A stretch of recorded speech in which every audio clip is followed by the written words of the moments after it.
Hello and welcome to Winthrop University for the only two PDGA majors of 2020, the United States Disc Golf Championship and the return of the Women's National Championship.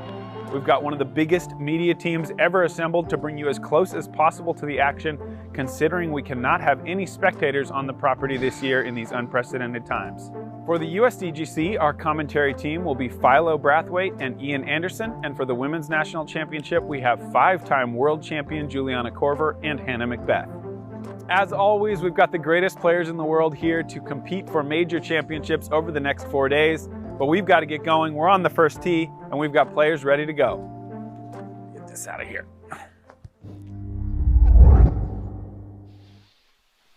Welcome to Rock Hill for the 2020 USDGC. I'm Ian Anderson, joined by my man, Philo Brathwaite. What's happening, everybody? Welcome to the show. Thanks for coming in, and thanks for tuning in today, you guys. Really appreciate it. We got some great disc golf action coming your way. Oh, big time. We got the best players in the world. Well, most of the contingency minus the Europeans Euros, yeah. and, any of the international players that might have made the journey over. But, yeah, it's a packed house of superstars, that's for sure. And this is a really exciting course to watch. We're going to see strokes flying all over the place out there. Maybe, maybe not. I mean, the course is set up to score, I think, this year. I've been out here 13 years in a row. And, I mean, when I played the course myself to get a feel for it and to see what these guys are dealing with, I was like, wow, there's actually some spaces out there to do some things, Yeah. How's it feel to be on this side of the things today, That's pretty awesome, man. I've been looking forward to this for weeks now, and, I think it's a great opportunity for all of us, man. I'm stoked. Definitely. Nice thing about this, you're missing 0 putts all week. Yeah, the stress levels are way down, man. You have no idea. Love it, love it. Oh, yeah. All right. Well, we got Nate in the house, don't we? Yeah, we got our special guest, Nate Sexton, in the house. Join us today. He had to bow out of the tournament with some injuries, and he decided to come join us for a little while. So he did. Nate Sexton's in the house. How about that? Yeah. So we got our feature card today. We got James Conrad, Paul Macbeth, our returning champion, James Conrad, Paul Macbeth, Simon Lazat, and Eagle McMahon. Man, all-star there in the pressure cooker right out the gate. I mean, how about that? I told Simon, he was on the feature card last night. He's like, oh, really? He's like, I was looking for a stress-free tournament. Exactly. Like, yeah, that's what most of us look forward to. The first round is not too many, top dogs, top sharks out there, like right there. You got to watch them do their thing, and you got to battle with them, and they're going to set the pace. They are. So it's going to be fun to watch. It is. What do you think about hole 1 this year, Philo? Well, it was kind of like that the last time. Well, actually, we were back to kind of more the original Winthrop style 2 years ago. It was like that, I believe it was. But anyway, the hole 1's very sidearm friendly. Yeah. But most everybody's using it these days, so I mean, it's a fair shot. It is. I like it a lot. Mm-hmm. Cool. All right, we're still checking out our beautiful action here. Should be kicking off to our chase card action, or possibly some lead card here in a second. Thanks for tuning in, everybody. Absolutely. Man, beautiful day out here in Rock Hill, man. Oh my goodness, man! I've been hanging out, just out here by the shack and feeling the winds and everything. It's not too bad. They're kind of mild. They pick up a little bit, but nothing too intimidating. Yeah. So I think dudes are going to really go for it, and the green light, go for it. Yep. Course is wide open. Speaking of sidearms, let's throw it to Nate here for a second. See if he's got some thoughts. Oh, no audio on Nate yet? No audio on Nate, but we'll come back taking here in a look over the Winthrop campus. Yep. Beautiful 17 facility. down there. Yeah, this place is so amazing. Just the property in general, it's just gorgeous. It's got that special feel. It looks so good right now. It is the pretty. Cuts on the fairways, everything, it's just beautiful. And also stoked it's not 100 degrees out here this weekend. Yeah. I've heard it's been hot out here before. It's been hot. We've had it all throughout hurricanes. the years. Hurricanes, windstorms, cold, foggy, you name it. I've seen it all. It can get wild out here for sure. Who are your top 3 picks for this weekend, Philo? Oh, that's a tough one. You had to throw that one at me, huh? Well, you're looking at one of them right now. I mean, Paul Macbeth has definitely got to be on your list if you're talking about major championships. He's been hot for a decade now. And I think Eagle could be in the hunt. I mean, James did it last year, but it's so hard to repeat the effort. You know what I mean? I want to root for the guy, but I don't know if it's possible. He's holding it down for your backhand homies. Yeah, I think a lot of the sidearm-friendly players are going to have an advantage. It's kind of been a thing at Winthrop for a number of years recently. It's kind of cool to see James take it down and kind of destroy that myth at least a little bit. I know, and I've had to do it myself. I mean, I've had to incorporate the sidearm, and it's becoming a staple in the game. And if you don't have it and if you're not utilizing it, you're missing opportunities. Yeah, absolutely. So this course sets up for it. There's plenty of sidearm-friendly shots, and if you have a strong one, you're definitely going to be in position all over this course. Cool. Well, let's kick it to Nate now and talk about one. Hey, guys. Thanks for having me. Thanks for coming on. I'm happy to be here. You should be. Really This is exciting. awesome. Perfect weather. Oh, it's beautiful, man. So, do you like the hole one change, excuse me, backhand to forehand? Well, I mean, I like a forehand, so personally, sure. I think it's a great hole either way. If it's down low or as we had it in the past or up there on the stump, I prefer this layout certainly to what we did last year. Having the original 1 and 2, you get used to it. Like Philo said, being out here over a decade, it's nice to tee off on hole 1 and have it be hole 1 like you remember it. Yeah, Absolutely. definitely. It's kind of like an old hole one. It's better. I think most players are going to agree they like it better than the other 2 holes that we were playing last year. Yeah, I've heard that pretty unanimously. And we feel like we're back to the original Winthrop setup that most people are familiar with, most people are comfortable with. It's the original flow that we're all kind of accustomed to. You're not starting somewhere different. You're not finishing. I mean, we're obviously finishing in the same place, but it just kind of gets you back in the flow mentally. Physically, you kind of know what's going on. It's just something like that familiarity, especially for the veterans out here. Yeah. So important. So important. There's a ton of guys that haven't been here many times, and they got to figure all this stuff out in a few days, and try to get their game plans together and, figure out what they want to do, which holes they want to attack, which ones they want to lay up. And it's a lot to take on because there's a lot of holes that can get you if you're not paying attention. Yeah, you really need to learn this course. As I learned the other day, I tried to play it blind. Did not go well, Philo. It's brutal. Yeah, I remember my first couple of trips out here. Oh, it was brutal, goodness. man. I was taking big numbers everywhere. Yeah. And after a while, you just learn, you got to find the sweet spots on the course and really pay attention to what's going on out there. Watch the better players. Yeah. See Speaking of how all these they're holes, attacking. do you have a favorite hole to play or to watch out here? Whew, man, one of my favorites over the years has always been 888. Yeah, When you walk away with a birdie on 888, you're stoked. You're like, yeah, that's always been one of the iconic holes. It's one of the few holes that actually has a T-shirt or has any kind of swag assembled to it. That's true, huh? Yeah. So. Did you see the WNC tee for that this year?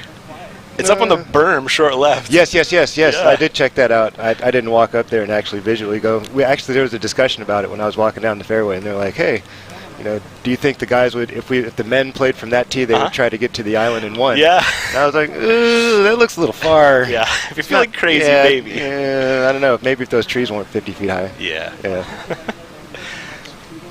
Cool. All right, kick it back to Nate here for a second. Oh, my favorite hole has got to be hole 5. I think the drama there, the water, the strategy, how aggressive you're going to take it off the tee, when are you going to make that crossing shot? I think there's so much intrigue there, and obviously it's one of the most beautiful holes in disc golf. So Absolutely. I loved being right where we are, up here on the balcony and looking across the lake down towards hole 5. It's beautiful. Yeah, hole 5 has always been one of my favorite holes too, man. I mean, iconic hole. Really you definitely want to get a birdie on that hole. It's definitely a stroke gainer, on the event. There's definitely a few of those holes out here that are strokes. Like if you make birdie, you're taking strokes on the field for sure. One of your favorite things, right? Strokes on folks, Strokes right? on folks, man. You know what I'm saying? And that's so important out here is, man, if you can make those crucial birdies on the key holes out here, you're really separating yourself from the field. Yeah. You know what I mean? We have a fair number of people that are collecting bogeys while you're collecting your bird. Big time. All that OB out there. Taking a live look at Eagle McMahon, getting himself mentally prepared, and Simon taking it easy, trying to relax. There's a lot of emotions and thoughts flying through your head at the first hole. Nobody's ever going to deny that. You got a little bit of the jitters. I always think they go away. Like I was filming Paul about a year ago. He's like, I'm getting nervous. I'm like, you still get nervous? We all do. It's a man. part of human nature. Yeah. I mean, we're competing. We care about what we do. We're so passionate about this. This is our livelihood. Yep. We travel all over the place to play this game and be a part of this revolution and this pioneering of the sport. You know what I mean? And everybody wants to put their best foot forward, especially here at USDGC. This title's just as important as a world, title. Oh yeah. You know what I mean? And people are going to give everything. There's life-changing tournaments, and this is one Big of them time. for sure. Just getting a look here at Rick on his upshot. This is a dude definitely in my top 3. I didn't get to his name, but yeah. Ricky has definitely got a chance at taking this one down. It's in Rick- his backyard, Oh, it is. Man, this one means a lot to him. He Big really, time. really wants this one. He does. I remember he got second a couple years ago, and man, it was real emotional for him about this. For sure. So these guys are on hole 2. A little par 4 action. Looks like Kevin Jones right here. Nursing a little bit of a hip injury is what Johnny Disc Golf was telling me earlier. But It didn't look like his hip was bothering not him. showing right there. I guess it's showing up more for the forehands than it is the backhands for him right now. So, but that looked money. Oh, he missed the mini flip. Oh, I'm going to have to stroke him. He was looking at his fingers like, I needed some chalk.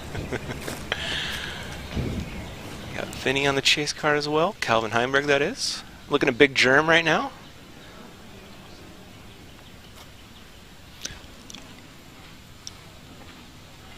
There you Nice go. bid. Yeah. Always got to be mindful of the mozzarella sticks. Yeah, usually if you're within 5 paces of the target, you're not worrying about Yeah. it too much. It's usually when you get to circle's edge that it gets a little dicey depending on the angle. Yeah. You got to putt through there. I always thought it was interesting that they added that, you know what I mean? Mm-hmm. I felt the hole was challenging enough without it, you know. It's definitely not easy. I think it's one of the more scoreable holes on the course for sure. Yeah, especially when you get a big drive out there. I mean, people slide OB on this hole all the time because they take it for granted. You know, they get up there into the sweet spot and then they're either challenging that low ceiling on the right side or taking, you know, a shot over the parking lot. And it's about 300 feet when you're by that brick house and up there to the basket. And it's, you know, common to see guys miss on the speed. Yeah. You just go into air shot, or you try the roller I off? don't throw rollers, Nah. man. Come on now.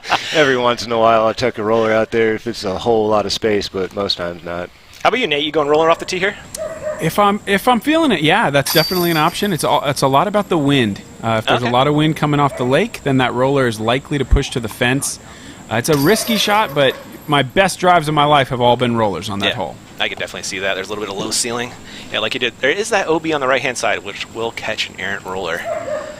Looks like the chase card cleaning up here on hole 2. Calvin making good. Big Calvin fan, man. He's such a good dude. He's awesome. He's so much fun to watch on the golf course. You know, he's just so silky smooth and throws so fast. You know, throwing eagles 520 feet like takes me everything I got. I was watching at Jonesboro and that guy parked one of the hardest holes out there and it just looked effortless. Effortless. So we got Simon on the box. He's going for his Doombird 2 FD3. Similar to a Firebird, overstable fairway. Yeah, that's the right shot for this hole. You know, you don't want to throw anything too straight and get straight out of the gate and sail OB and take an early stroke. You know, if you're going to make your mistake, make it to the right. Yeah. Take your par, scramble at worst, you know. There's no shame in that. If you finish right, you don't have a death putt, which you will end up with quite often on this one if you finish on the high side there. You're good. Simon's thinking about it. We'll see. There he goes.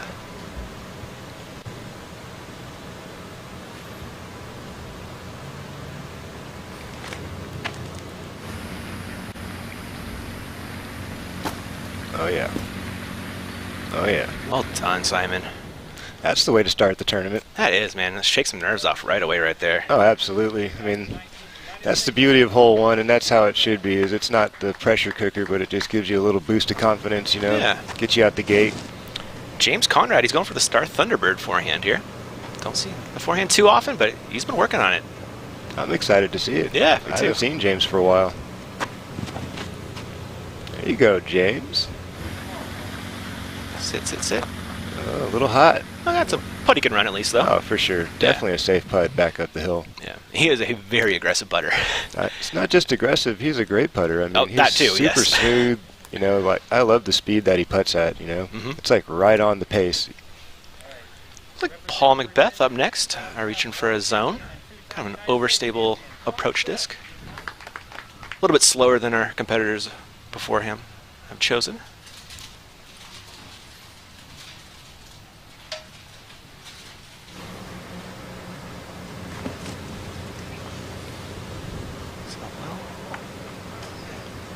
Looked a little early, huh? Yeah, just a little inside, it looks like. Let's see if he kicked to a putt here. Now, long one. And they're panning in on the trees, so Yeah. yeah, it's looking a little early for Paul Macbeth to start the tournament. And Eagle McMahon going for a C-Line FD3 along with his teammate.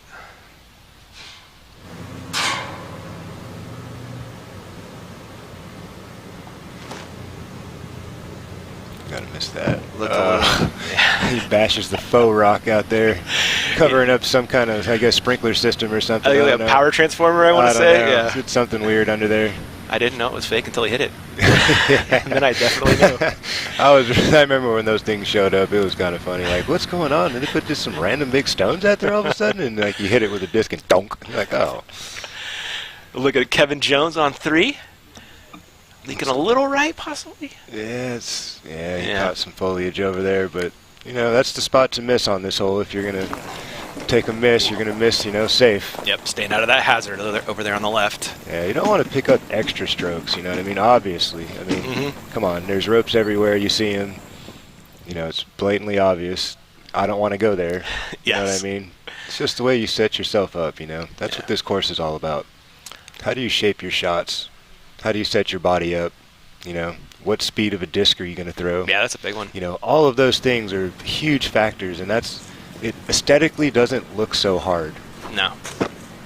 You know? Keep it in, but there's a lot to it. But, man, when elements start getting dicey, you know, the nerves are up, you know, the pressure's on, you know, it's not so routine, if you want to use that word anymore, you know?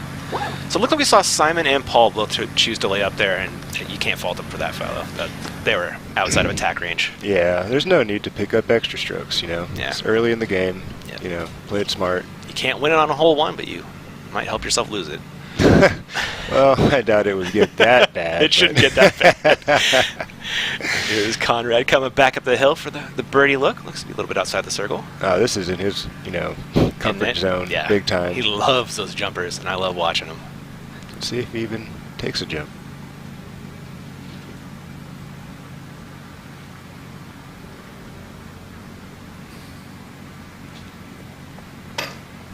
Yeah. Okay.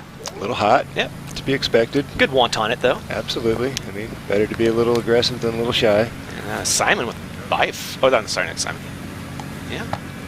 Was that eagle in it? That's eagle. Yeah.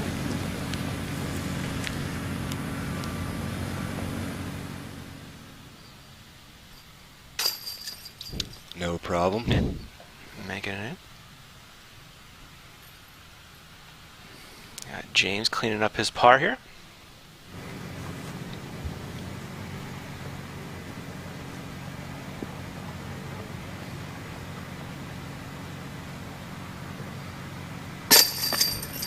Nice putt there by James. Absolutely, right in the middle. Yeah. That's what you want to see early in the round, you know. Like, getting into your rhythm right away is super important at this event. I mean, it's important at any event, but especially here, you know. Yeah. Because, you know, everybody's here, you know. The whole gang. The whole gang is here, you know, and it's like, you got to get off to a good start because you know there's 15, 20 dudes out there that can really throw down some low numbers. Yeah. And there's a bunch of guys that can shoot some, you know, really strong numbers.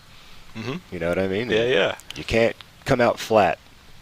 You don't want to be in the hole after day one by too much, if at all. Yeah, Simon off to a good start there with that solo bird getting a stroke on his feature card. Here's Calvin coming back. Back on hole 3.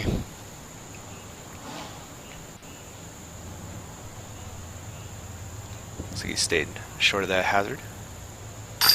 Nice putt. Yep.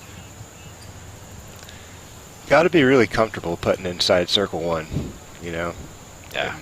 Don't want to take too much time, you know, when you're getting into your round. You just want to kind of get into your natural rhythm.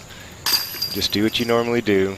Don't overthink the process. Sometimes that's hard though, Philo. It can be, you know what I mean? But if you just, you know, take some deep breaths, try to slow your heart rate down, you know, and just enjoy where you are for a moment. You know what I mean? Yeah. Rick making good.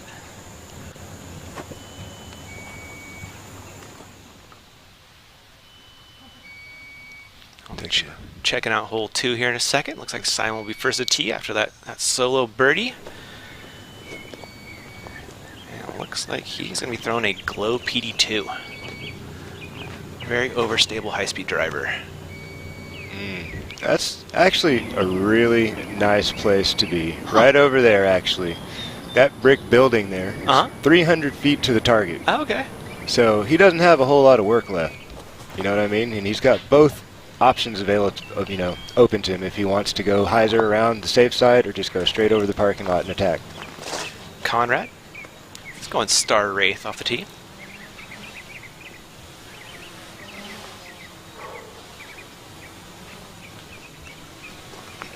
Longest run up in disc golf. And a pretty nice drive, too. Uh-oh, that kind of cut a little bit. It did. Robbed up a little bit of He's distance got a there. green flag. He's good. Okay. Paul up next. Feels like an Undertaker shot for him, but we'll see.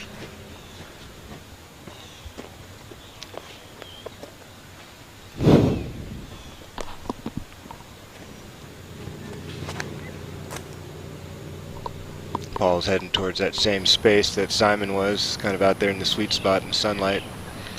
You like finishing left on the fairway over right, or does it matter? For me personally, I kind of tended to try to taper to the right. I kind of like keeping my disc on safe land the whole time, so I would aim for the right side of the fairway and take the straight shot to the target from there. I think these dudes are all setting up a flick into the green. Eagle, going with the C-Line PD. A little bit slower than the rest of the gang in the speed department.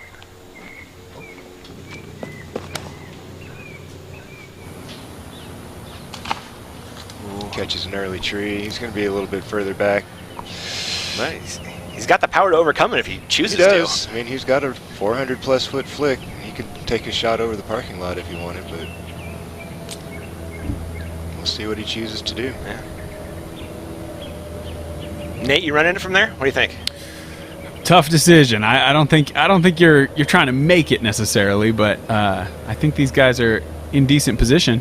They are. Should be getting to Eagle first, I believe, with that high release early tree hit. Curious how aggressive he'll get here. He's got the power to make up some strokes, but that power can get you into trouble sometimes as well. Absolutely. Taking a look back at Simon's park job. nice little cut right out the gate. Let the disc drag back. Let gravity pull the disc down the hill for you. That's the way to do it. Getting a look here at hole 4 on our second feature card. Rick rolling up the fairway. This hole 4 is a doozy. The shape on that thing is wild, Philo. You know, it's, again, visually intimidating. Yeah. But, you know, the shots that you need to throw are reasonable. They are, true. You know what I mean? If you get to where those blue, you know, drop zone markers are out there, I don't even know if they're in play. I think they are, but if you get into that area, if you have a half-decent flick, you can attack the green. Yeah. You know what I mean? Kevin has a half-decent flick. We're looking at it right now.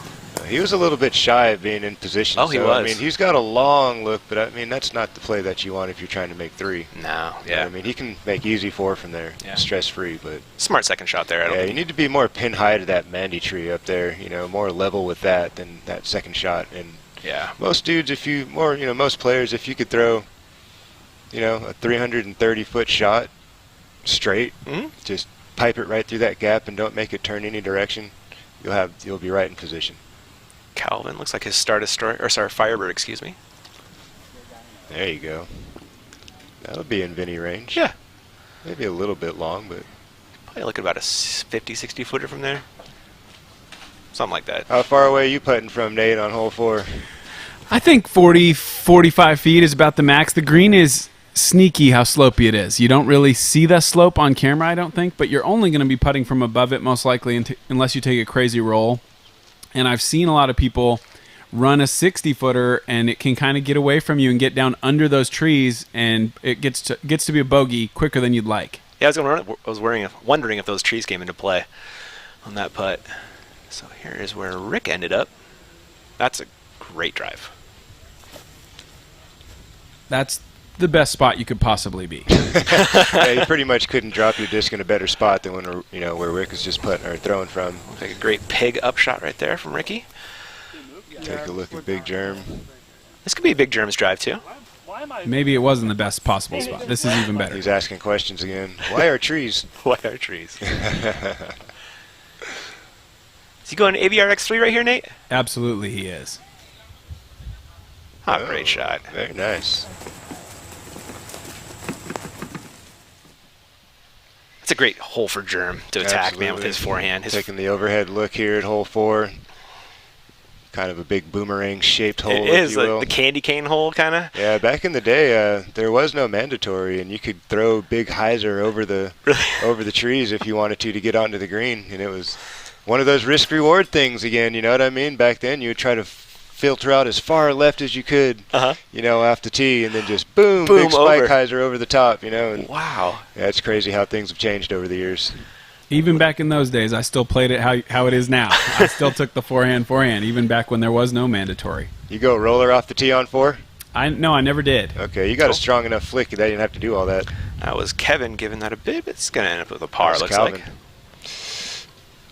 And here comes Calvin for his... Oh, he must already laid up. Yeah.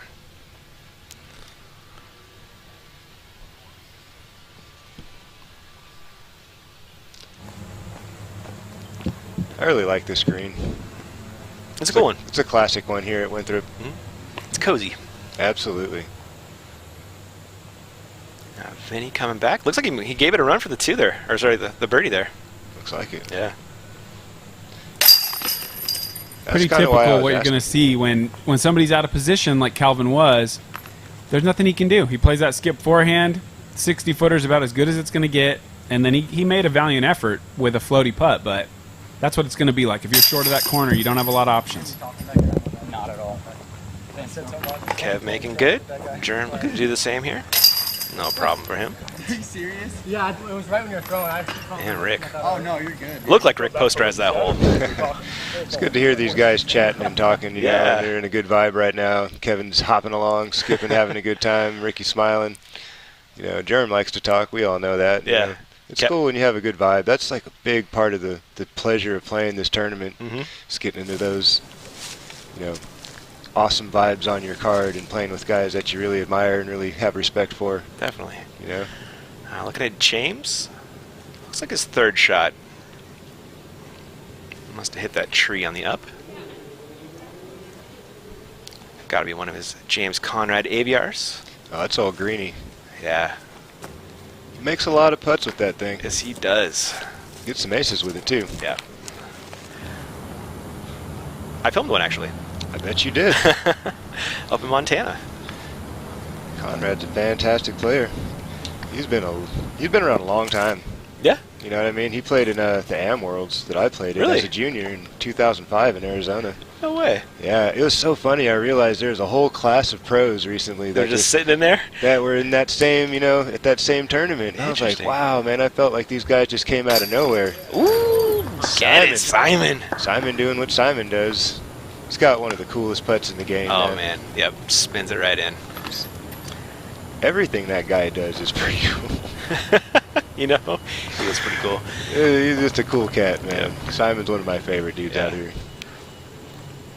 When Simon wants to play golf, oh yeah, you don't got a chance, man. You know, the talent on that guy is incredible. Here's Paul's look, putting through the mozzarella sticks. Looks like he's got a clean one though. Paul Macbeth is kind of like Tiger Woods in a way. Yeah. If he's got a shot, he's got a chance. Yeah. You know, I don't know how many times this dude has been pinched off, out of position, terrible footing. It doesn't matter. Doesn't matter. And you're like, come on, man. When am I going to get a stroke on you, man? Like, and he'll do something incredible. Did you see the last shot at Maple Hill? Yes. Yeah. Are you kidding me? The dude's like up Almost against the wall. Makes it. Didn't even need to throw it in. Nope. And he's like, oh, watch this. And he's like, ha, ha, ha, ha, ha. You know, just kind of laughing at everybody. No. Yeah, he's definitely taking things to another level. I actually have that statistic for you guys. How many times has Paul been in a terrible spot and come through? It's actually 194 times. That's an incredible stat. That's an accurate count, I'm sure. That's probably the best scramble rate in the history of disc golf. Looking at Kevin Jones on hole 5. Big forehand out in the fairway. Absolutely. That's the play. Try to get down to the bottom as much as you can. Unless if you want to play sidearm. Then you want to land up a little higher on the hill. Oh, sure. You know what I mean? Get you more space to work with. Don't have to take on the water at all. Big germ with the forehand as well. God, man. That's one silky smooth forehand, Philo. Absolutely. I mean, see where he's at up there on the high side. It's not bad. Then you can use the biggest, part of the fairway down below, finish towards the middle. Yep. you know, from that position, it's, you know, a mid 300s distance shot to the next landing zone. Yeah, I was There's really no much reason to push harder than that. I was watching WNC earlier, and Kona and Kat were both throwing forehands off the tee here, and forehand upshots for their seconds, and then ripping it across the water. Simon on 3. That's got to get stable in a hurry. It's he took that off trying. to the right a little bit. It's trying. Sneaking down the right side. He's going to be outside circle 1 for sure. Yeah, but He'll have a look. he will. It'll be a safe putt. He's got room behind the basket. It's not as tight as it has been in recent years. Things are about circle's edge. Macbeth looks like the Big Z Luna. I'm guessing on Paul today, so excuse me if they're wrong.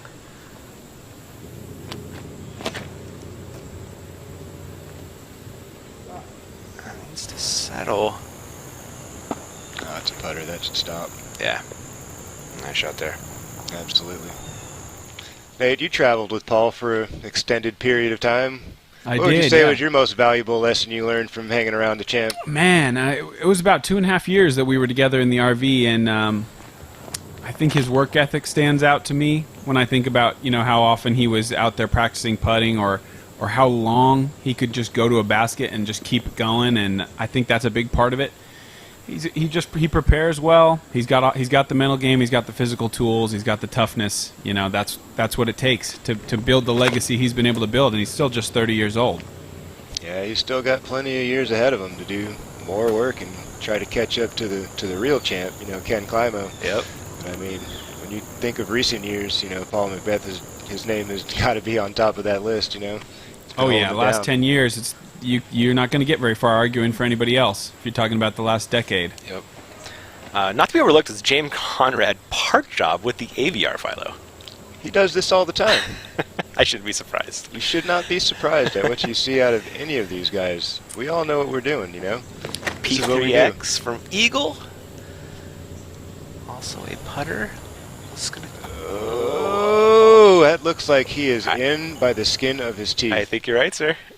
Wow. That With was James, I think incredible. you can be impressed, but you can't really be surprised anymore when he pulls out those putters. He can do a lot of things. Yes, he can. Taking an overhead look at hole 5. Beautiful par 5 along the water. Big Germ lining up his second shot. Try to get into the sweet spot down there by the spotter. That's pretty much the ideal spot. And if you're watching WNC earlier, they had the choice of going around the Mando, but for USDGC, they are carrying the water, mandatory. Absolutely. Well, I mean, you could throw a big spiky hyzer, I guess, inside the flagpole up there, but you know, that's obviously incorporating more risks. Yep. So, Big Germ looks like he set him up for another sidearm into the green. Yeah, looks You like know, it. Playing his shots to his strengths, you know, and setting himself up for comfortable shots, stress-free shots. Yeah. That's the key to this place, is keep your heart rate down. You know? Easier said than done. But they're doing a good job so far. This is great like golf. Rick, kind of out of position here, Philo. Yeah, A little, you know. I would say not, you know. This shot right here is very common. To take it up and over the road, there's plenty of space. You play a high spiker and just kind of play to land in the middle, you know. You're not trying to get as close to the water as you really need to. It's like just, Cool. That looks perfect. Rick throwing his Firebird Perfect. up there. Yeah, that's Exactly. great. It's perfect use of the super overstable disc, because glide's not your friend right there. He wants to throw that up and just let it drop over top of those Absolutely. trees, get down before that water. Absolutely. That thing's going to drop like a brick when you put it up there. Yeah.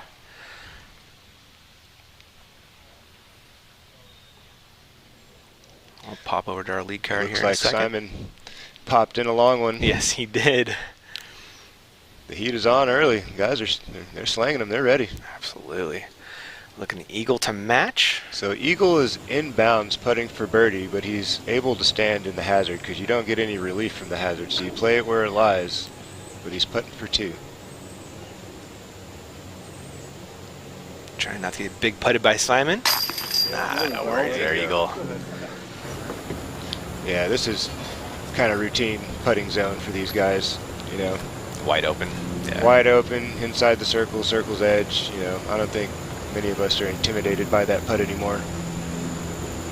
I Unless think if the, really important that they were able to remove the higher rope of the OB on these hazard holes, because in years past, that putt for eagle might have been difficult. His ankle's getting tied up in a rope that's like shin height. Oh. Now you got no issues there. You don't have to go jumping over it. You can just stand comfortably and execute your putt. Yeah, they buried him like right in the ground almost. Really well done. There was always a low rope, but there was also a high rope in the past, and now there's only a low rope. Visually, they used to have a high rope as well, but I think this way is much better. Absolutely. I agree with you, Nate. Paul making good on his birdie putt, not to be overlooked, getting to 2 down through 3. One of the best arguments I've heard about disc golf recently is, everybody's, trying to make the course harder, more challenging, more this, more that. And I heard, one of my friends I've known for a long time, out there, Max Nichols, and we were at a tournament. He said, how about making the course better? And an adjustment like this makes the course better. You know what I mean? And we all appreciate that. That's a cool one. I like that. Nate, thanks a ton for coming on. Oh, excuse me. Nate, thanks a ton for coming on, man. It's great to have you on.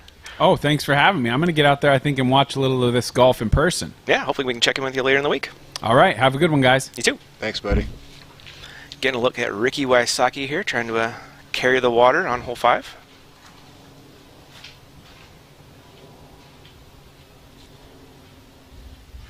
Looks like a rock, possibly, fellow. As slow as that flew and as little as that faded, I would say probably. Yeah. I like the disc selection there.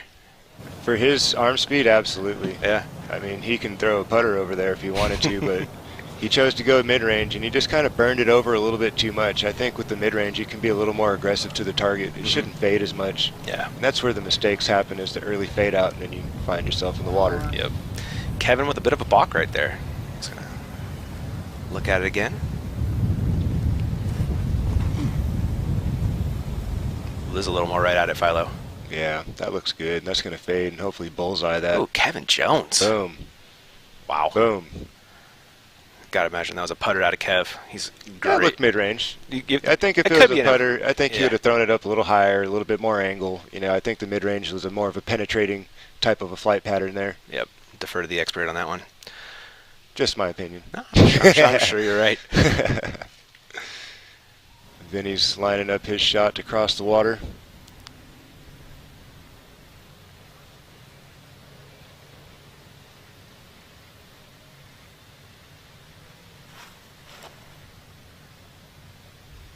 That's a little bit inside. That's going to need to sit down in a hurry. Get down. Sit down. Oh, my. Oh. Dang. Well, he touched land, so it looks like he's dropping a flag, so he'll be playing from there. Yeah. It's not stroking distance. It's not playing as an island green. Yeah, that's... You just got to cross safe. Not too punishing. Progress. Yeah. Yeah, that's another one of those things, It's like if it's yellow or if it's red, kind of thing. Or if it's a stroke and distance situation, then you're thrown from the same spot. Then it gets ugly. Ooh, then your heart rate changes. I bet it does. We're back to our feature card action on hole 4. Got Eagle McMahon on the box. Been reaching for a Luster C-Line FD3. Very overstable fairway driver again.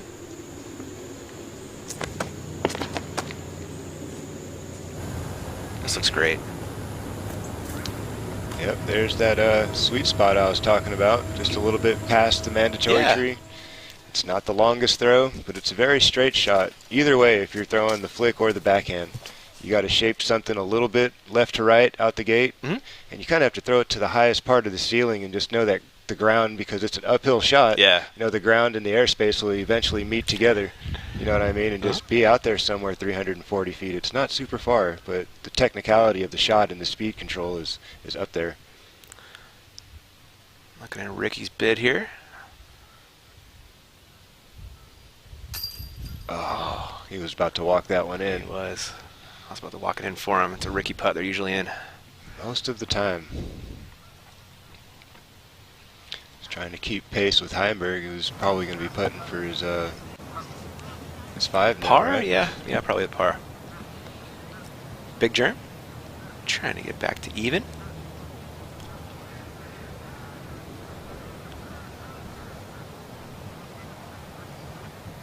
Yes! Get it, Germ. Solid putt by Jeremy Colling. Yeah, solid fist pump, too. Absolutely. He's pumped, He's his previous champion of USDGC. Another one, yeah. There was slightly controversial, if you want to say, victory for him when we had the hurricane and we had to cancel the event, or not cancel, but end the event after 3 rounds, and the 4th round didn't take place, and there were a number of players that were in the hunt and really wanted to go play. It didn't matter if there was a hurricane blowing or not, you know, and they made the call, and Jeremy Colling took the victory and got himself a major title. Yeah.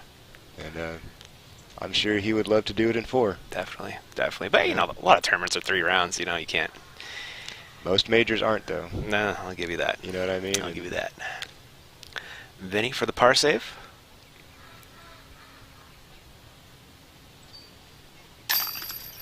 Silky smooth. Always. This guy is just like some kind of robot. That's what I say. He's the best disc golf playing robot there is right now. It's amazing. Yeah. And he shows almost zero emotion ever. I know.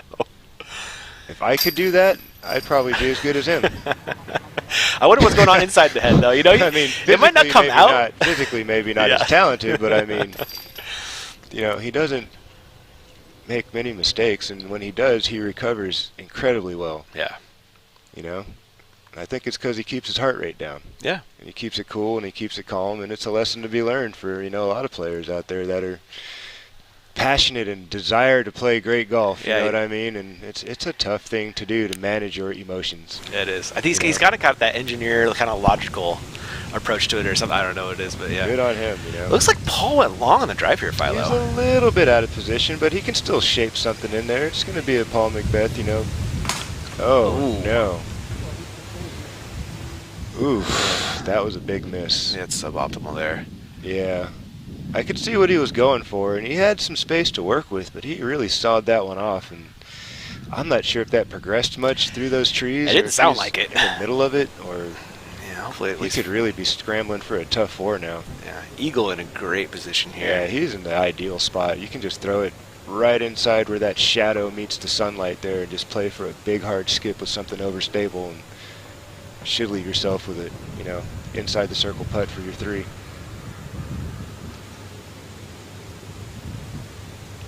Man, talk about a guy with all the tools. Yeah. At such a young age, it is unbelievable.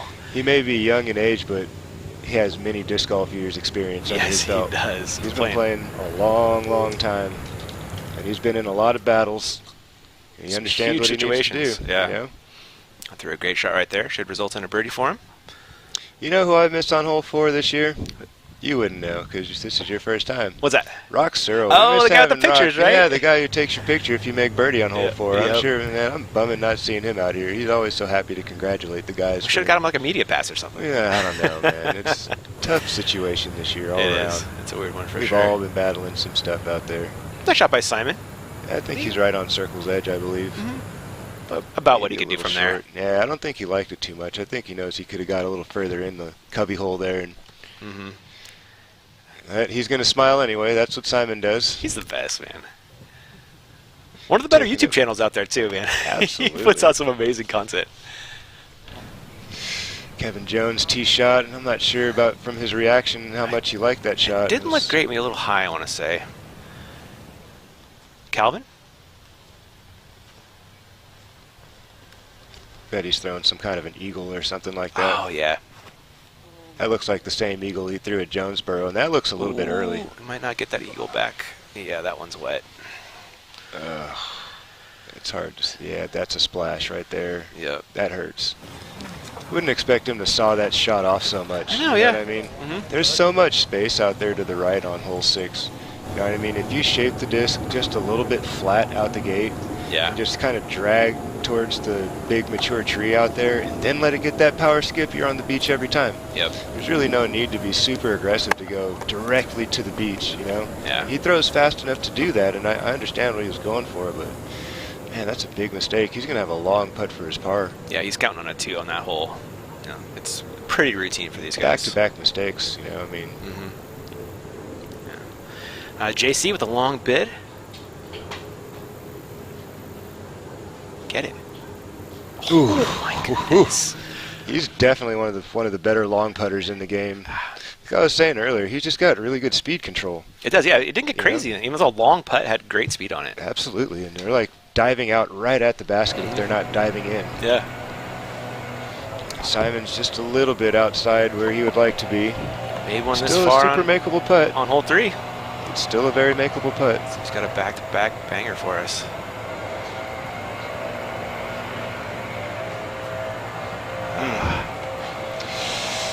Just a little high out the gate. That's all that was. Yeah. He floated that one a little much. It's downhill, so Maybe think about those trees behind, maybe just a little bit. I don't know. I mean, there's not a lot of danger. It's just a misfire, you know. Yeah, just a smart bid. Here's Paul. From a knee.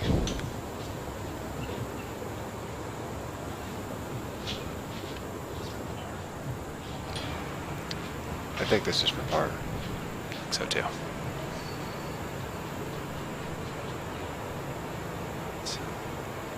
Tough par save attempt here.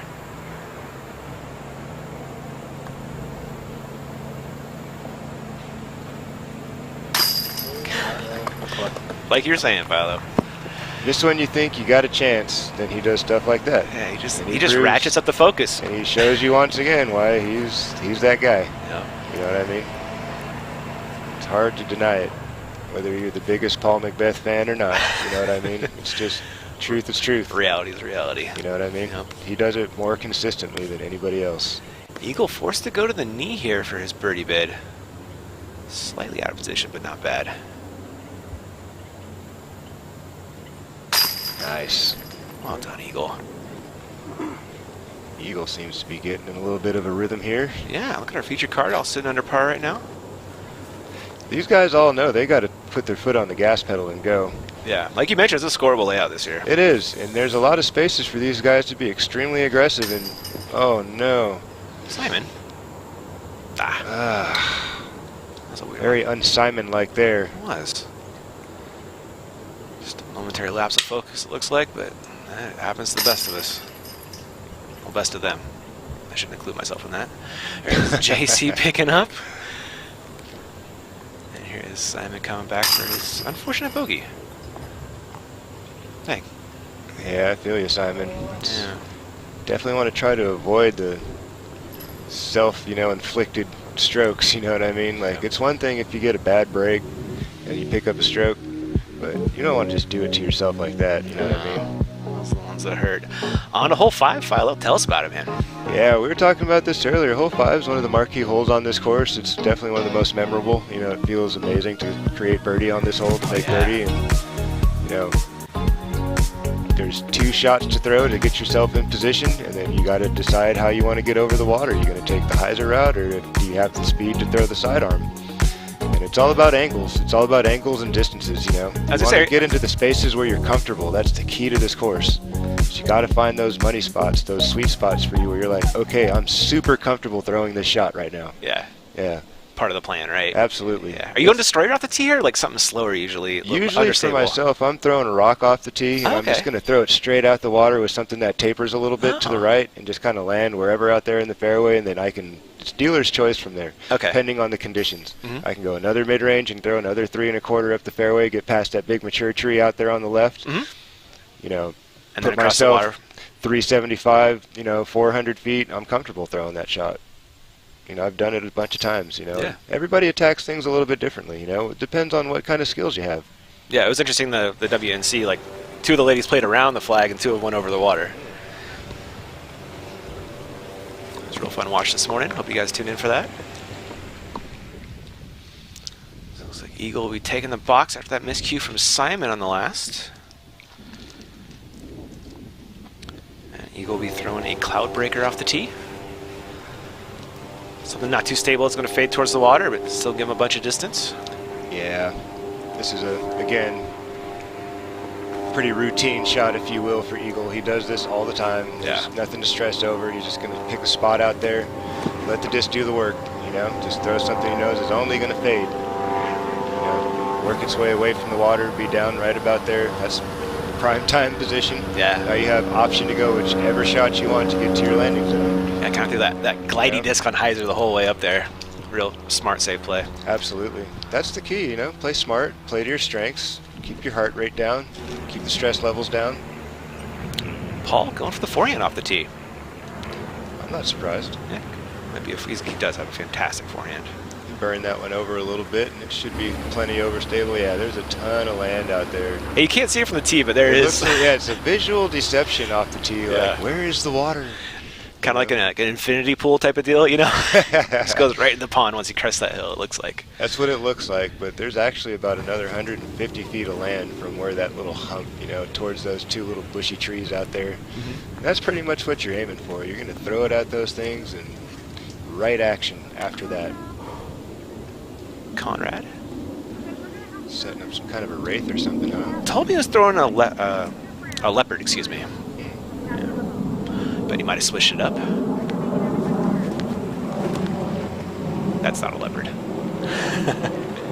Or is he going roller? Air shot. Air shot? Yeah. Probably a wraith or something. I think you're right about that. Something around there. It looked like a faster rim. Wraith, Thunderbird maybe? Something in that range. Yeah. Simon? Yeah, this is the shot that I would prefer to throw. Just a nice mid-range, throw it out there. Yeah, that's an MD out of Simon right there. Yep, got plenty of land to work with. If you're the righty backhand dominant player, it's, you know, safer and more comfortable to be further down towards the water, and then you have more space to play the hyzer along the tree line. There you go. Get to your landing zone. Getting this beautiful aerial shot of hole 5. This is so cool. I love the drone footage. So cool. So this production, you guys have no idea.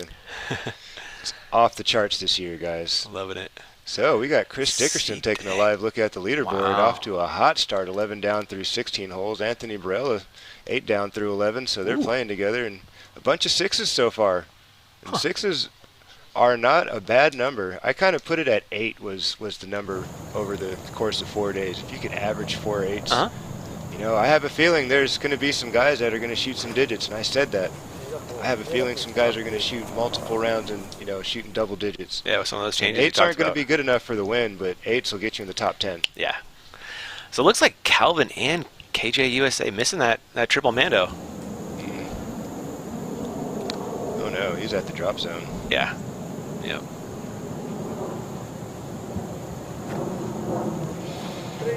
Well, after a couple of good holes for Vinny, he's just kind of on the struggle bus right now. Looks like it, yeah. He took his bogey stroke on hole 5, or par. He made his par, but, you know, OB stroke on hole 5. Yeah. OB stroke on hole 6, and now he's missed the tunnel here on hole 7 and thrown from the drop zone, and he's tapping in a 4. So 3 holes in a row, he's just kind of on the slide. Looks like Ricky hit the cage there. He's going to straddle out and look for a 2.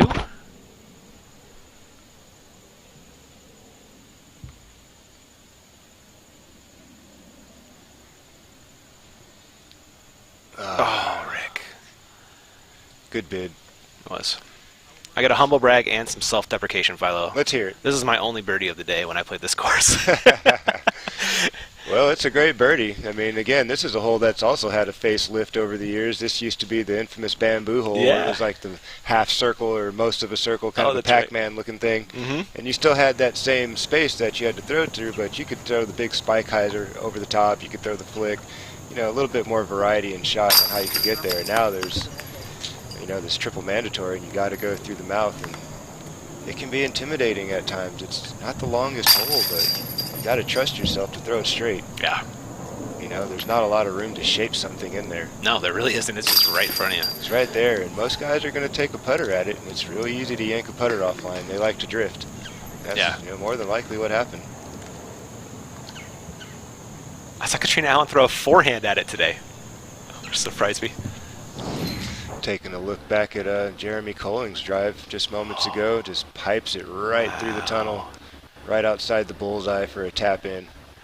That's a big germ forehand right there. That the flip up floater to Annie. Absolutely. I mean, that's his shot. That's what he likes to do, you know, and he's got distance with it too. Oh yeah. And that's an advantage on this course all day long.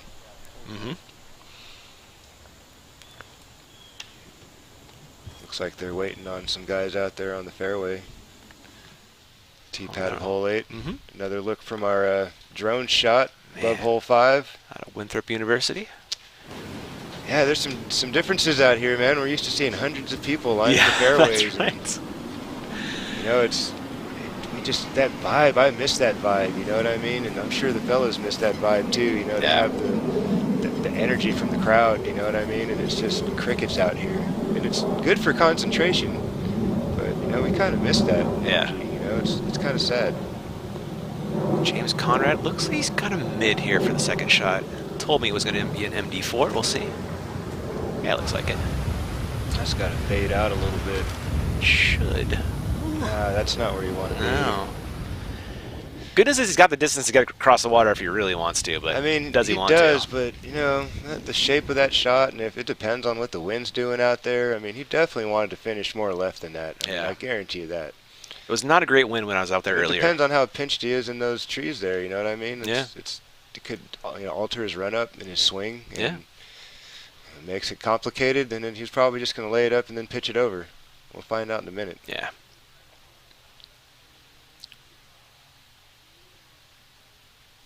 Again, look at our featured card meandering down the fairway here.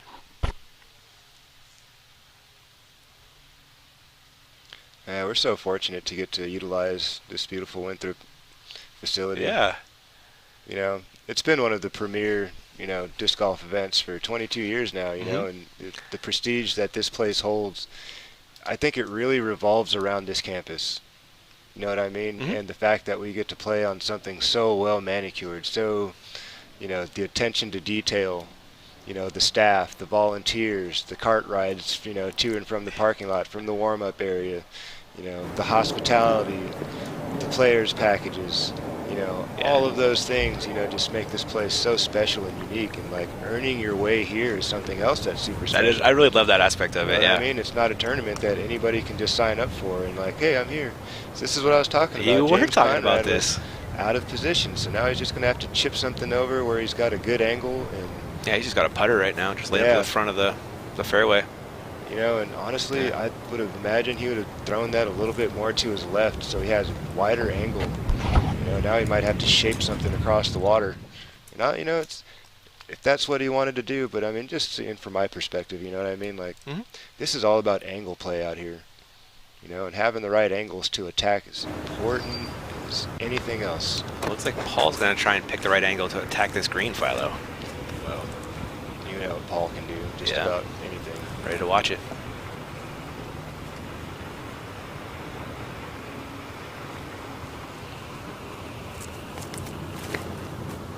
Ripped. Burned it over a little bit. Drag out that overstable edge. Cleared the land. Let's see how he's a little bit outside the circle. But he's safe. He'll have a long putt. Circle 2 safe. almost. Yeah. Over by a 6 tee pad almost. A lot of gas on that one. Yes, indeed. That's the mistake to make, though. Yeah, make your mistake long for sure. Yeah. I mean, there's no reason to, you know, try to touch the disc into the basket. Yeah. You know, that's when things get dicey. I did not realize how close that basket was to the water on both sides, both short and long left as well. Yeah, it's outside circle 1 left. You know what I mean? There's some space. But, you know, you're trying to come in from the backside anyway. You don't want to go straight at the target, you know, and you're anticipating your disc to fade. Yeah. You got to play that thing and give it some room to work, you know, and let the disc kind of bounce and stop, you know, kind of like this. Boom, boom. Oh, Simon a little bit short on the distance, but, you know, it's in his range. Yeah. He's kind of did the sigh of relief there, like that was almost going to be OB. It was thinking about it. Getting a look at that water carry there. They're looking at from the other side. Eagle. Up next, looks like it's going for the trusty forehand here. All day long for Eagle. Yeah. Looks like it's FD3 again.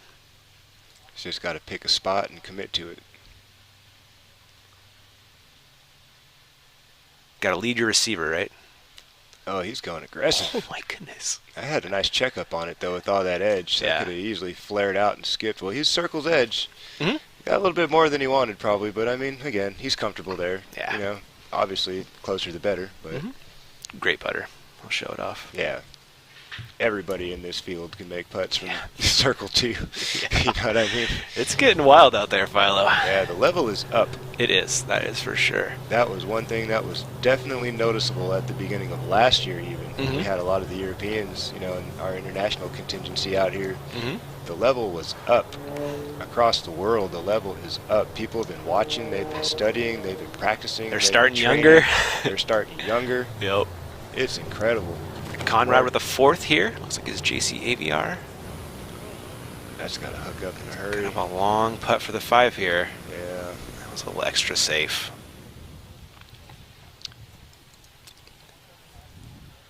Be a good one to get, but not one he wanted to have. Well, you're not losing a lot of strokes making par on this hole, but if you make bogey or worse, you know, you're kind of opening, you know, the scab a little bit. Yeah. You know, and taking a look at some stats from UDisc. A little comparison chart here with Simon Lizotte and Macbeth, McMahon, Conrad. See what they're doing so far. Circle 2, Circle 1. I like Simon Circle 2 versus his Circle 1 so far. I mean, it's still early. It is. You know what I mean? Yeah, Let's we got not some bust funny. the guy's chops too much. We got a low number of N's so far. It's a small sample size. Give the guy a break. Yeah. It's not a statistically significant number yet, Philo. Not yet. Yes. We'll wait until like hole 13 or 14 or something around there, and then we'll bust his chops. There we go. Guy's making the walk around the corner of the lake there. Finding out how far their putts are at this basket. I think they all had a pretty good idea what happened. You know, I mean, we've been doing this a long time. We've got a good feel for the game. We know this course well.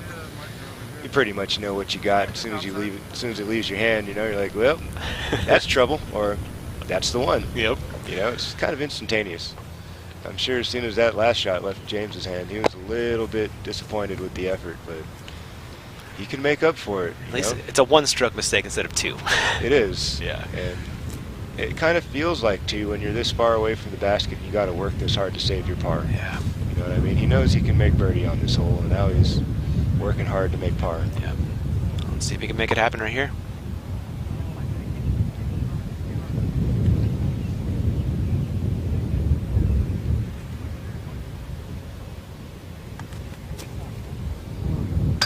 Oh my goodness. What a bid. Dang. He's dangerous out there, man. He sure is. I mean, he gets a lot of metal, Circle 2 range. Yeah, they're always and tagging further. something. Mhm. Yeah. Paul, a little bit closer, but not a ton. And looking right at the water. There's room there, Philo, right? There is. He's got about 28 feet. Okay. So he can be aggressive. It shouldn't blow by. He's taking a little jumper at it, so it'll be a little softer. And, Get some metal there? Look like it, I right? think he tickled the rim a little. Yeah. See Nate Sexton out there checking it out, Yeah. walking with the group. Too bad we couldn't get him doing sideline analyst, you know. Unfortunately, we don't have the setup for him to make it work, but I don't know, maybe he'll text us some nuggets or something like that. Something cool we can add to the story. We'll go get a card vibe check later. Absolutely. Eagle looking at his. I'm sorry, Simon, it looks like. Simon's away.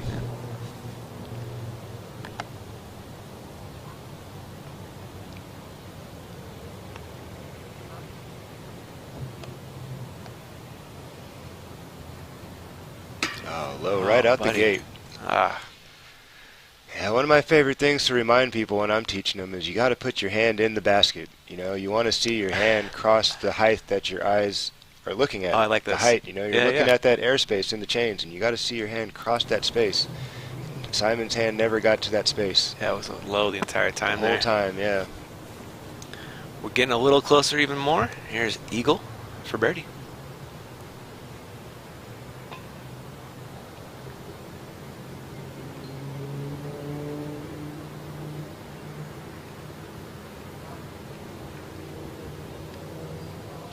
Right in the heart. Perfect putt. Took his time, got his balance, composed himself, got his mental focus dialed in, and fires that thing. Beautiful shot.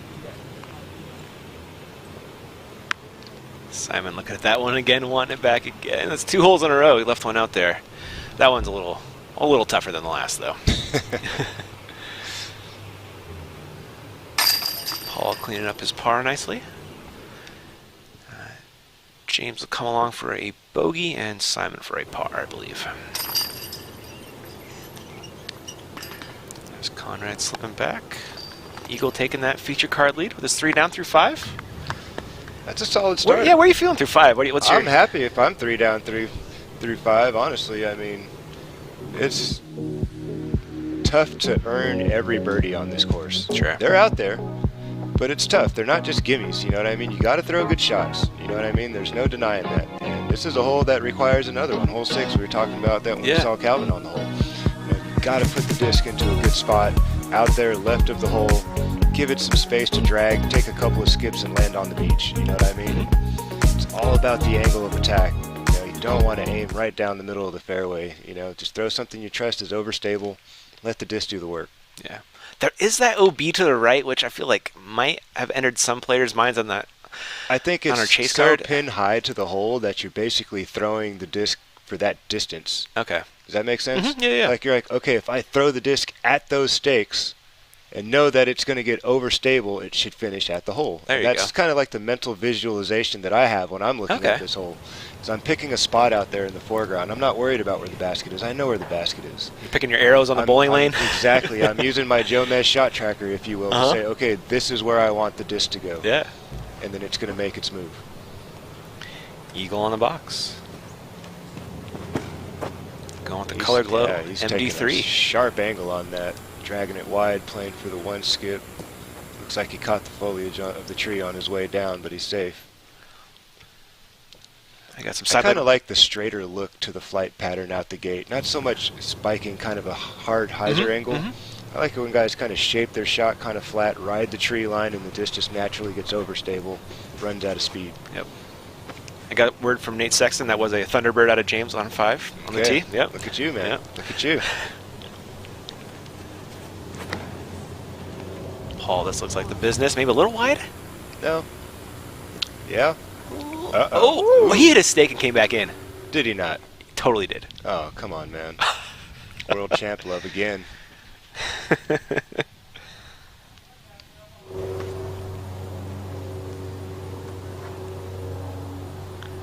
Simon? Imagine some type of fairway driver here for Simon. Yeah, he said PD or PD2, but That's a smart play for him. There you go, right in the circle. Didn't get quite as much of a finish as he would have liked. A little bit of work left, putting towards the water. He's had a couple of missed putts. He has, We'll see what happens. Right? he's had some great putts, too. He's a great putter. Yeah, he is. He's one of the best. But, sometimes you get a little in the knees, a little nervous. Got a slight death putt. If you miss by a little, it could cost you a lot. Here's that Star Thunderbird we're going to see again from James. Canada geese out there wrecking havoc. I like this line. This looks great. Excellent. Get on that Hard job. beach. Oh, Yeah. Stress-free. He's chilling on vacation right now. The rest of the guys are still at work. Right near the beach, man. He's on the beach, man. He's kicking it. Don't touch me, egg. Remember that movie, Cool Runnings? Yeah. You're like my John Candy right now, buddy. Thank you. It's the best I mean that compliment in I've the ever most got. That's the endearing best way. compliment I've ever gotten, Philo. That guy's a legend. He is a legend. He was a legend. Yeah, he was. Oh, man, R.I.P. Look at a German. Interesting kind of footing here with that tree. Trying to make the the stagger work, going to the straddle now. There you go. Smart We're on decision. hole 8 here with Big Germ. Inside circle 1. We'll hope this is for birdie. I imagine it would be with his abilities. Yeah.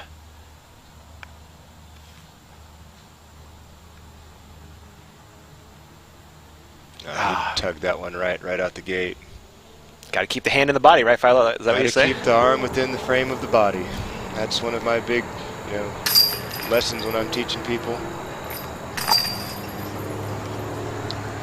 And it's super important that your body shares the same space as the target. To keep that in mind, that when your body works away from that, that's where the disc goes. And Look at that KJ just showing you flag. exactly what I'm talking about. His swing never leaves the center of his body. Same with Vinny. His swing stays within the frame of his body. They and do. The disc follows whatever the body does. So it's little things like that. AP. Dickerson had a little bit of an issue. He was at 11 down a couple holes. Oh, he ago and was, just dropped wasn't down he? to 9. So Anthony Barella and Chris Dickerson are now tied for the lead at 9 under. AB's only They've through got 12. holes to play. Yeah. Yeah, that could go AB's either on a way. It could heater. go up or it could go down. He's on a heater right now. Yeah. We've seen some baby heaters, Philo, this year, Oh, haven't yeah. we? Yes, we have. Oh! Macbeth from deep. Did that chain out? It looked like it did. Like he hit band, chain, rim, out. Oh, all the things. He hit all the things and no Got- birdie 2 for got Macbeth on none hole of it. 6. What a bid, though. Simon looking at his bit just short of the beach here, but he needs this one to get going here. He does. He's got to find his rhythm again. Yeah. Get the confidence back. There it is. Cash money. Nice putt. Took, didn't waste any time. Did his normal rhythm. Yeah. Composed himself. That's what true professionals do. You have a few rocky holes. Ride the wave of that. Hit the reset button, and hopefully you'll see Simon, get on a run here. That's when the AM might look at it and go, oh, there's water behind it, and start Yeah, thinking you about start it. knocking, you start overthinking the process, and then the disc shoots off the rim and goes into the water, and you pick up another stroke. Yeah. There's James staying on vacation, getting that birdie. Nicely done. Nice sportsmanship to stay still for Eagle while he putted. Well done by That's him. another lesson some AMs could learn is Absolutely. be courteous to people while they're putting and don't move around too much or get out of their peripheral.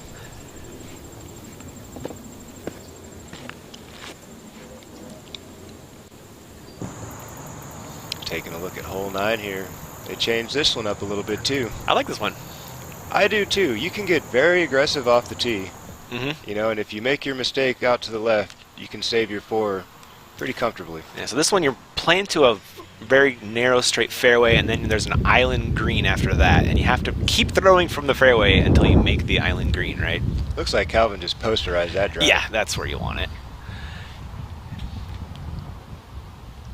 I like the sidearm play on this hole. It feeds you into the bigger part of the fairway. Okay. If you just play a one angle, all hyzer, just spike right around those big trees there and just get back into the fairway, you'll have a beautiful angle. Looks like Jim did that. Well, kind of hard to tell from that camera. Oh, there it there is. it's flashing. There it is. Stress-free shot. And he'll have dealer's choice into the green from there. Got Rick coming up next. It's so funny. I used to know exactly when Rick would throw a forehand or a backhand, but these days, man, he can Looks throw like them he's- either great, and he does. Ooh. That That needs to fade. Get left. It's so deceiving. Yeah. Oh. Did that get the line? I think it's in there. Give me a break, dude. Taking a look at Kevin Jones' drives just before. Playing the mid-range shot right down the middle, which is a smart play. Yeah, Not a lot of speed, not a lot of fade. It's not a very wide fairway, so throwing something fast and stable is not a good idea. It is just that strip down the middle, and here is Calvin's pull.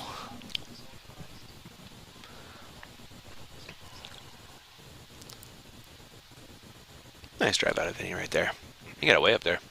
Taking a live look, coming back to Hole 7. our feature group. Simon. Didn't miss the Mando, but did hit the bamboo, right? Yeah, he'll have a straddle putt or some awkward stance to make his birdie too. Yep. Well, at least par worst case instead of a bogey. James. He's throwing a Conrad Glow ABR.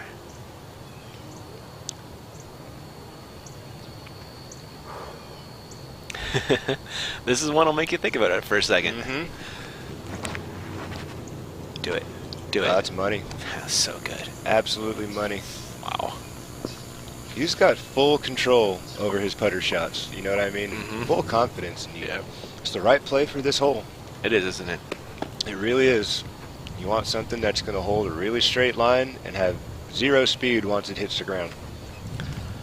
Eagle is going FD3 forehand here, Philo. Well, he can play a comfortable shot and play like a little swooper, you know what I mean? And just let the disc kind of play a little wide of the the triple Mando there and just kind of hook in. There you go. Just play it to that high corner and just let the disc exactly. That's what I was seeing. That was nice. And if you're the righty backhand player, then you do the same thing on the opposite side. If you're not trying to take the straight arrow shot, then you just kind of fire it at that high right corner and expect that disc to just kind of slowly taper back into the center. You know, smart ways to play the hole that are stress-free.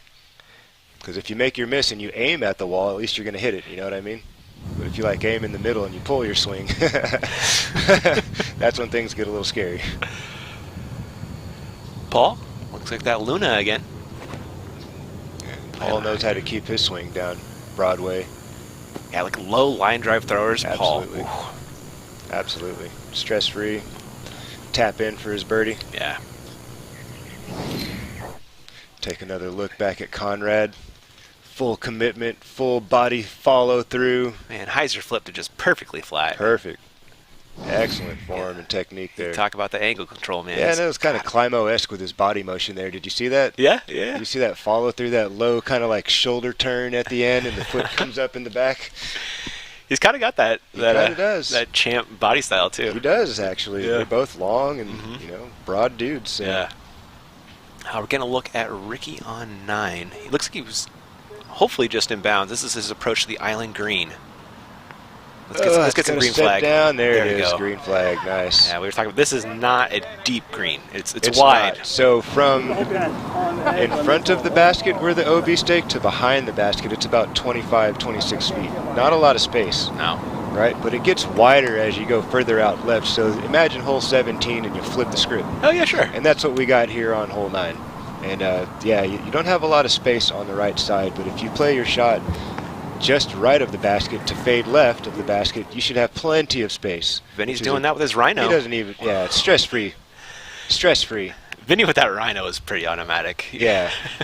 That's what these guys are relying on. They're going to their bread and butter shots, the stuff they're comfortable with, That's why everybody's so calm and chill and cool, because they're not all worked up and stressed out about, oh, I've got to do something special here. So it looks like we're trying to figure... So you have to go this way. So they're talking about how the mandatory works because he hasn't made it through the mandi yet. Okay. And so your stance can't be progressing the lie, so he can't be perpendicular, I believe is the word I'm looking for. Oh, like his off foot? Yes. It has to be behind that line? It has to be in line with the because the line of play mandatory. isn't where his disc is. Oh, exactly. That's a thing, Philo. It is a thing. It can be confusing, and like people always ask because they just want to make sure they're doing it right. So nobody says, "Hey, man, you straddled towards the basket too much." Right. I see that in the comments on the videos a decent amount. I'm like, you can't really always see it from the video angle, Absolutely. It can be deceiving. And it's always best to, talk to your card mates about those things if you're not sure, if you just want to make sure you're being clear. Simon Sale's another one. Yeah. He's just having a struggle with the putter right now. He was questioning the lift on that, and I wonder if maybe he found a sneaky headwind or I don't know. Well, when you're out full straddle like that, almost Jean-Claude Van Damme style, I mean, it's hard to get everything right every time. Yeah. Your balance is off, your weight's in a different place. You're probably reaching back lower than you're used to. You're doing things a little unorthodox, you know what I mean? And it's hard to be spot on when you're doing things that are not your normal thing. Yeah. Eagle, looking for the 2. After that great forehand drive. I mean, he's what, a pace and a half off the bullseye? Yeah. Checking out the drone flying over. Hey guys, there's a lot of technology flying around out here. That there is. Trying to make you guys look good. Simon, this will be for a par save. For the roller coaster with the putter, he's still right there in the mix. I mean, he's still got plenty of holes. You know what I mean? There's still a bunch of birdies to be had. Yeah. Got to keep us cool and stay focused. Have some water, take a little breather. Sitting at 3 now. We'll see what this could have been from Simon as we kick out to some replay action here after James Conrad taps in the beautiful 2. To be expected from a guy like James Conrad. He is so solid. Here's the first miscue. Talking about Simon's putting woes so far, hole 4, pretty makeable right there in the circle, nothing in his way. Yeah. And he did the same thing on hole 5, I believe it was, and got one back on 6, and then here we are in hole 7, kind of not really firing and clicking on all cylinders just yet. Yep. I'm so excited for the day when Simon does fire and click on all cylinders. It's going to be so cool. Well, taking a look at the leaderboard one more time, Chris Dickerson he fought back to a 10? Solid golfing. That guy is one of the most consistent players on tour. When he shows up and he's out there with us, he's coming to play well. And sometimes he'll be like in the middle of the pack, and all of a sudden, last round, boom, here he comes, super hot round, and just smokes past 10 to 15 He's been doing that lately, dudes, hasn't he? It's incredible. He's one of the best finishers that I've seen in recent years. And that's with a 5 on 17 too, Philo. Hey, I've done it. I didn't shoot a 10 under, but I've taken a 5 on 17 a few times. That's real easy. It is easy. I would have taken a 5 the other day over what it took. Looking at hole 8, we got some dangerous OB left early, and then it kind of tapers off about 3/4 of the way down the fairway. Yeah, this is definitely one of the more challenging par 4s on the course. Yeah. The tee shot is demanding. You got to get into a really nice sweet spot, and then the second shot, you know, it's very sidearm friendly. There's not a lot of airspace for the righty backhand to shape any kind of shot, you know, to finish towards the basket. So if you don't have that shot, that's why the birdie percentage was so low, 27%.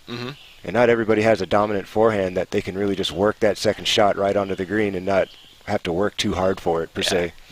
So, yeah, it's a great hole. I've seen some crazy rollers for that second shot, too. Yeah, and back in the day, that basket was a bit more accessible. Is that what it was? A bit was? shorter. Okay. No, they pushed it up onto the hill a little further and right. They added the mozzarella sticks, you know what I mean? So Yeah. it's not it's not a gimme birdie by any means. You got to earn 2 good shots on this hole to score your birdie 3. Called it.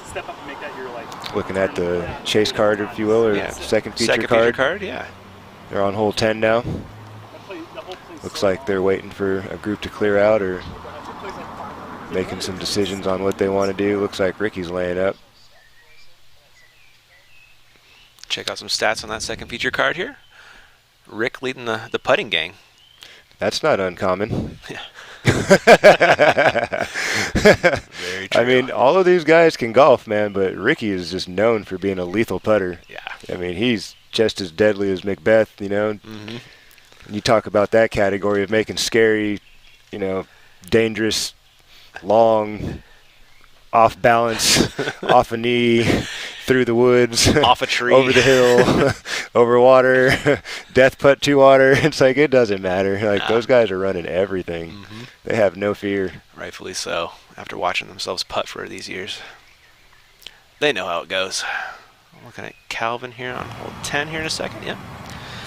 This is decision time, Philo, on this one. Yeah, well, Vinny's got more than enough arm speed to make it to the green. Now it's just about how comfortable he feels throwing this shot in this moment right now. And obviously he's lining up for it, so he's thinking, I can make this shot happen, and if I don't, the worst case scenario, I'll go to the drop zone and scramble for my 4. I bet you everybody's going to run it, maybe Germ. We'll see. Calvin? Oh, that's smashed. That's got to stand up a little bit from what I saw out the gate. That's it's finishing. down That's there. tapering way left. That's going to... Oh, He's about a yard short. Oh, no. That tapered off left a little too early. If you would have thrown that thing a little further to the right, you would have been plenty safe. So it looks like Germ not going for it here. He was like, well, okay, that makes my choice easy. I'll You take, know? I'll take my birdie. I'll take my easy stroke advantage after Yeah. that. You know, that's kind of the match play kind of feel of this course sometimes, you know, and you know the guys you're playing with are some strikers. Wow, that's a great drive by Germ. Well, he's a little bit out towards the sidewalk, so a little tiny bit out of position. Oh, he got way up there. I mean, that's what I'm saying. He's Whoa! Yeah. That looked like it was a baby shot. He's almost been high, man. It looked like a layup type throw. Yeah, that's That what was a Germ forehand incredible. will look like. He's got that wrist action. It just pops. Is Ricky not going for the eagle either? No. Ricky's playing the layup. He's just Okay. going to dump something out there to the left with a mid-range or an overstable putter, and then he'll do the same thing into the green and tap in his birdie. He's trying to get, you know, just keep the birdie train going, you know. Yeah. 4 down's not a bad place to be. Not at all. Back to our feature card on hole 8. Eagle McMahon. Looks like that FD3 again. Playing into the hill over there, into the high side, which is the better angle to attack the green. Get, you know, gravity at your advantage. No, that was his cloud breaker, excuse me, going a little faster, a little less stable. Macbeth. Looks like he's going to follow that vapor trail. Yeah, looks like it. Play the flick out in the wide side and try to finish out there in the sunlight. I guess this does fade away from the OB. You think that's a thought? It does. I mean, those guys can throw so far if they really pressed for that, you know, righty backhand play. If it caught an edge and did a little extra, they could be working their way towards out of bounds. That line is a bit softer than in years previous. Is it? It had more of a bulge before. It kind of came out more into the fairway. Now it's a little bit, you know, closer to the fence. They gave us a little grace there. Simon?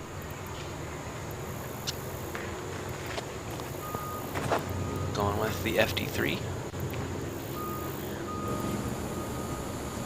Okay. That'll do. Yeah. Simon can make flick shot happen from there. Yeah. Attack the green.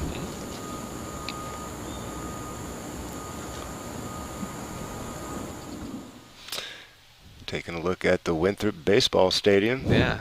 Not going to hear any baseball games this year. I know. That's usually something that's always active when we come over here for USDGC, you know. Guys out there getting their training in. We've seen a little bit of them, but not too much. It's been really quiet around here. Yeah, it has. It's been oddly quiet. I heard a story from Greg Barsby a couple years ago. He was about to tee off, and the announcer for the baseball game was like, up next, Mark Shanker. He's like, really? Really? Well, taking another look at the leaderboard, Anthony Barella now matching Chris Dickerson's 10 down through 13 holes. Chris Dickerson's our clubhouse leader at the moment. It's pretty exciting for him. He's been playing some great golf this season, and last year's Disc Golf Pro Tour champion. He's trying to make another statement here. AB got the eagle on this one. Excellent. Yeah. If anybody's going to run this thing, AB's going to run it. There's a ton of guys that have the arm speed for the shot, but it's all about how comfortable you feel in doing it in the moment. You know what I mean? And that's really the decision making. And you kind of saw it happen with Calvin. Yeah. He's got more than enough arm speed to get there, but he's been kind of rocky this round, and it's like he didn't really have to do that, And look at Rick, just taking the easiest birdie of. What did I tell you he was going to do? He did the same exact shot as he did on the last one, a no stress, no brainer hyzer, and he's going to walk up there and drop his disc into the basket. Yep. Save a lot of that mental energy for some other holes out here that need it. Absolutely. He can run that eagle later if he wants to. Sure. Yeah, when he needs to, right? The first round you should be thinking about just getting in position. I'm going to put a good number down. I'm not going to go crazy. I'm not going to take a lot of risks. And just collect as many birdies as I can. If I make a mistake, my mistake will be I'm making a par. There you go. And if you can manage that game plan for 4 days in a row, I promise you'll be in contention to win. Sure, with that AVR X3 approach, beautifully done. That should get another easy birdie for that route. Right there by the bullseye, yellow markers. So that's a stress-free, pretty routine putt. Yep. And hopefully Calvin got to the green from the drop zone. Looks like he did. Hopefully in the first try. Because you can tin cup that one too. Personal experience. If you don't have a noodle arm. Yep. This hole got our friend Jerry Gomez too during his qualifying run. It'll get you. It's incredible how many people came out to that on Monday. It's like almost 80 guys. I think so. More people than the actual tournament for 5 spots. And you had all kinds of people out there. The great Brian Schweberger was out there. I saw, yeah. Johnny McRae. Brian Earhart was out there. Nate Perkins. Yep. Johnny McRae got in with a nice 3 down. Got in with 3 down. That was probably a very comfortable 3 down for him. He probably didn't push too hard and just, probably shot for a 5 or something like that. Mm-hmm. Usually that's the number for qualifying Monday. 5 down? Around, it's not super low. Mm-hmm. There's usually a lot of dudes replaying, Oh, yeah. They didn't let him replay this year. Dude. Yeah, it was one shot. One round and done. That might have kept scores a little lower than I imagine years it would. past. No re-rolls. Nope. What was the play? I heard people kind of go through 7, kind of see where you're at through 7, and then run back to the 1 if you're not doing so hot. Usually it was after 5. Oh, Vinny, nuts. A very uncharacteristic miss. He's going to be taking a 5 here. Best case. It's either a 5 or a 7. We're hoping for a 5. Decision making, and execution. You know what I mean? And I know what's going through his head right now. Or maybe I don't. But he's seeing everybody else on his card, collecting a pretty easy birdie. Yeah. He's probably wondering, thinking to himself, I really didn't need to do that right then. Let's get back to our feature card action here. James Conrad just threw his upshot. Look, you got a roller there, Philo. He's got that shot. He does. Yeah, hopefully that his worked out. sidearm game, he's been working on it, but I don't think he's got that much D on it just yet. But he's got a fantastic roller game. Yes, he does. AB collecting another birdie through 14, now at 11 down. So Anthony Barella, the youngster out of Arizona, is on a heater early in the USDGC 2020. Coming out, trying to make a name for himself. And our friend Nathan Queen sitting there in 4th. Hey, well, this is a very lefty-friendly course, so I'm really not surprised to see the lefties in the mix. He's been on lead card before, I want to say. Last year? He actually was. Yeah. Absolutely. I think that was his first go last year. He got up into the lead card and got into the mix right away. And it's not an uncommon thing. Yeah. We were talking about this broadcast and some cool, things we wanted to talk about. And we were talking about top finishes from the underrated. Yeah, yeah. You remember that? Yep. We're taking a look in here at hole 8, Macbeth. His 3rd shot. Just get it in there, snuggle tight to the basket, and tap that in and move on. Yeah. You could win this tournament taking 4 4s on this one. Oh, yeah. This is not the hole you got to score on. Yeah. know what I mean? You don't have to. This is not that hole. Making par on this hole is a strong score. When the hole was a little bit tighter on the left side of the fairway from the tee, big numbers. Big numbers, you know. Dudes sneaking OB, they get a little nervous and shank it into the stuff again, and they're OB again and rethrowing, and next thing you know, you're walking out of there with an 8 with your bell rung, and it's hard to recover from that out here. This course beats you up. It can. Yeah. But you can also beat it up. Oh, Simon. Well, it's Plinko'd it in. Almost got that $10,000 slot right there. Oof. Well, he's still in the mix. Yeah, sure. Yeah, he's hanging. He's hanging. Yeah. James. For his birdie bid. It's got a backstop. Look at that flag, man. Oh, it's whipping, isn't it? It's getting a little breezier out there. It's been calm the majority of the day. The morning round was very calm for the ladies. I didn't feel much of any wind anywhere around this property. No, and it was nice. Right around halfway through the men's division, when they were teeing off, the wind started picking up a little bit. So maybe a little afternoon breeze for the back nine for these guys. James? Oh, that's too high. A little bit high. A little bit. It's hard. See, that's kind of the weird thing about those. Is it really necessary? It's hard enough already. You know what I mean? Like, that's the debate. Yeah, it is, right? You know what I mean? It's like, is it really necessary? Does it make the course better? Does it make the course harder? Absolutely. It doesn't make it harder, yeah. You know what I mean? But does it make the course better? That's the argument for the course designers of the world out there. Oh, eagle. What a Eagle. bid. Probably couldn't even see it. Well, he could. Barely. These guys, Through the when trees. like I said earlier, most of these guys, when they got a chance, you know, they got a swing, they got a chance, you know what I mean? And don't be surprised when these guys draw a medal from, 35, 40 feet on a knee, over a bush, uphill, with the wind blowing. You know? They're super skilled. They are. Best in the world. And this guy's one of them. James Conrad, looking for hopefully the par save. There we go. No harm in that one. Yeah, par solid on this hole. Looks But like honestly, these next 3 or 4 holes are, kind of like that momentum swing for a lot of people. It can go up or it can go down. Yeah. You know, 9, 10, 11, 12, like 13, this next set of holes, man, really got to bear down, make smart plays, read the wind, like all the little details, you know what I mean? Because you don't want to just start coughing up strokes here. Because then those last finishing holes get even more nerve-wracking. That they do when you're trying to hold on. Yeah, you're trying to hold on. I'm just trying to survive this round. And you don't want to be in that position at all if you can avoid it. Got to stay in scoring mode. We are on to hole 11 this Philo.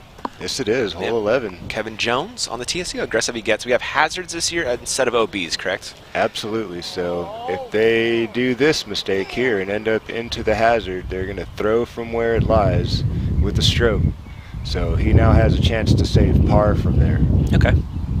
Which is a big change, man. It really is. Because if that's red and he's got a re-tee or he only gets to progress from the last place he was in bounds, then he's got a much more difficult decision to make. And he has almost a 0 chance of making par. Yeah. You know what I mean? It's a really tough shot. And the lines are a little bit more forgiving this year on hole 11. Yeah, a little farther down the hill. A little bit further down the hill. By the basket, yeah. Yeah, and that makes a big difference because that fade out, if you're playing that hyzer over the top, it's... Is Calvin good? Yeah. Can't tell from his reaction. It doesn't look super excited, but that's kind of status quo for Calvin. Normal. We'll kick it back to those 2 drives we missed right here. Here is Big Germ. Taking the roller. Yeah. I like this play. I really like this play This because, looks fantastic. your mistake is still going to progress you a long way up the fairway. Real far. Ricky, is he going roller too? He's got a great roller game, though. He went air shot. He's shot. just going to try to flex something. Getting it high past that hazard? Yeah, he's trying to land in the second little cubby hole down there. So if you're throwing off the tee and you're going for the second gap, you can see it. There's a little wedge down there. It's playing about 475. And these guys are attacking it on one angle, you know what I mean? And most of us, we can't get there. So we're either going to lay up short to that first little, set of lines on the left side, chip it up to the hill, chip it up, take our 4. You know, and these guys can press it way up there and Let's see how make this far hole pretty easy. Eagle presses on hole 9. Looks like the FD3. Not trying to bite off too much. No, that's perfect. Yeah. That's perfect. You're looking at just under 300 feet, slightly uphill from there. Okay. That's manageable. I haven't seen anybody get super aggressive on this hole. Like, they're trying to get as far up the fairway as they can. Everybody's playing for position, you know? Yeah, just playing everybody's smart playing golf. smart. Even though that there's really not, I mean, you're losing a stroke, but you're not in a position where you're like, this could turn into a big number. Yeah. You know what I mean? Everybody's just playing it smart. They're just chipping the disc out there, giving themselves a nice angle. As long as you get in bounds at some point during the flight. Yeah. Rick got pretty close to not. Well, he was, initially, he would have crossed the line up on the high hill behind the baseball diamond. They would have had an awkward stance, an awkward lie, you know, that big pole sticking in his face. It would have been all weird. So good thing he did make it safe. Simon just going with the mid-range, the C-Line MD here. Yeah, that's fine. Anywhere past those 2 trees, and you're looking straight at the target, you know what I mean? And then you get to choose, are you throwing the flick in, playing it wide, or are you throwing the backhand, playing aggressive to the tree line, and then spiking in towards the target. Yeah. Curious to see what they pick here. Get a beautiful look at Winthrop again. Head over to our second feature card, Ricky Wysocki on This is 11. 11, thank you.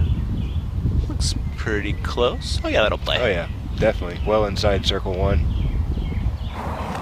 This is where Big Germ's rolling and stuff. He is in prime time position. Oh, beast. You pretty much could not drop your disc in a better place if this is what you like to do. And Oh, he no. does not like that at all. Did he get...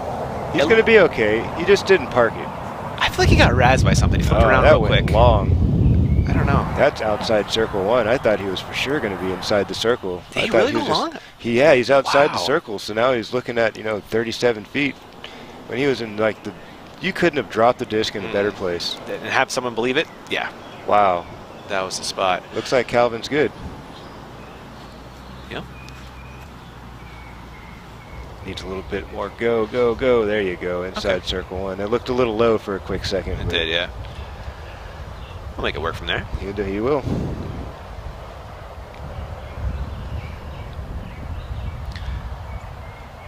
Head on back to our feature card, hopefully. Looks like they're throwing right now. Simon with his approach shot.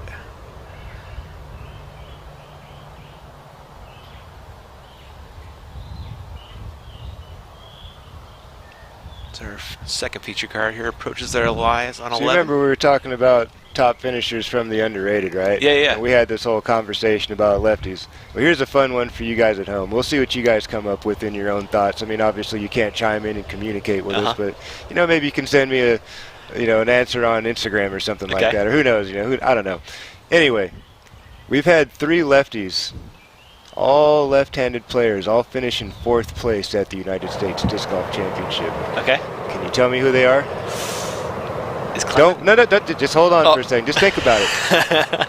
All right, just give yourself a minute to think about it. Even you fans at home, we've had 3 players in United Disc Golf, you know, in USDGC history, left-handed players that tied it, that all got 4th place respectively when they were here.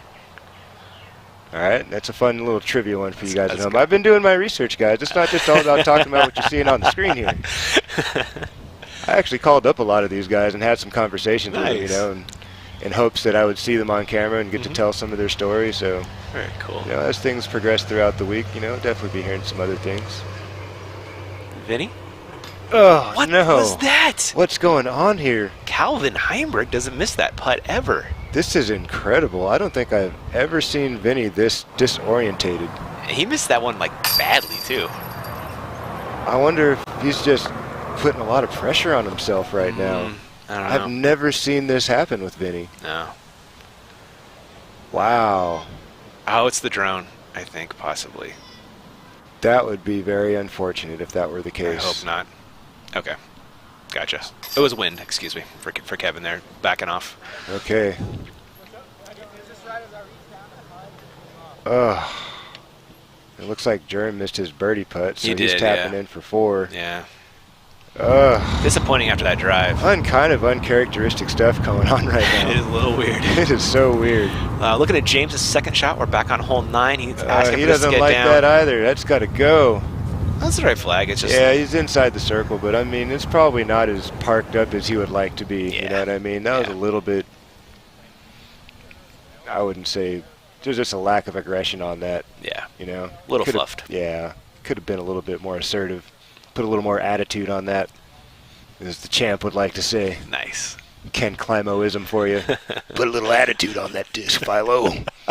You got a good one. You and Greggy Big Putts got We've them. been working on You it, man. guys We got talk those- about these things, you know. We love Climo, man. Who doesn't, man? I still remember the first time I played a poker game with Ken Climo, man. It was like just one of the big moments in my disc. I was like, I'm playing poker with the champ. Check it out. AB on a heater. 12 down through 15. 7 through the last 6, as that is? Wow. I told you it could happen, man. Yeah. This is a different year, man. I'm telling you, man. The level is up, man. Back in the day, USDGC, you come out here, you shoot a 4 or 5 down, and people are giving you high fives all the way to the parking lot. You know what I mean? Yeah, yeah. Great round. You're in the mix. You know, you're in the hunt. You played great today. Dude, nowadays, you shoot 4 down, and you're in 40th place. You know what I mean? You're not Like, the wrong. level is up, man. I had a feeling, man. AB's one of those guys, though, where his ceiling is like, it's the ceiling. But we saw For it. the field, Yeah. almost, you know? Okay, yeah. But Yeah. imagine if AB plays 4 rounds at this pace. Ooh. Imagine if anybody plays 4 rounds at this pace. Nobody's going to catch him. Yeah. You know? James. It's hard to do. That's the thing. It It's is. hard to do 4 days in a hard to row. repeat. It is. But you can totally set yourself up. You're in position. Conrad Round for the one. bird. Let's see this one, James. Time to get his round going, catch up with the rest of the gang here. Got some hot scores in the clubhouse. Nice. Just I thought barely that was squeaked low. that one in. The whole time. I think the hair, body language, and everything just kind of flowed that one in there. Little low, but Much like it's his in. it jumped right in, kind of like James jumps along. Simon? Good putt there. There you go. So that'll be for his par. He had an errant upshot, it looked like. And Paul coming in here.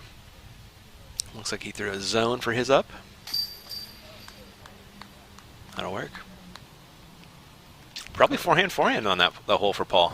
I would imagine He so. loves forehand in that zone. That's a smart play. Plenty of room to work with. Yeah. You know? So what's your guess for the next one, Philo? How many people are going to run it? How many people are playing smart here? What do you got?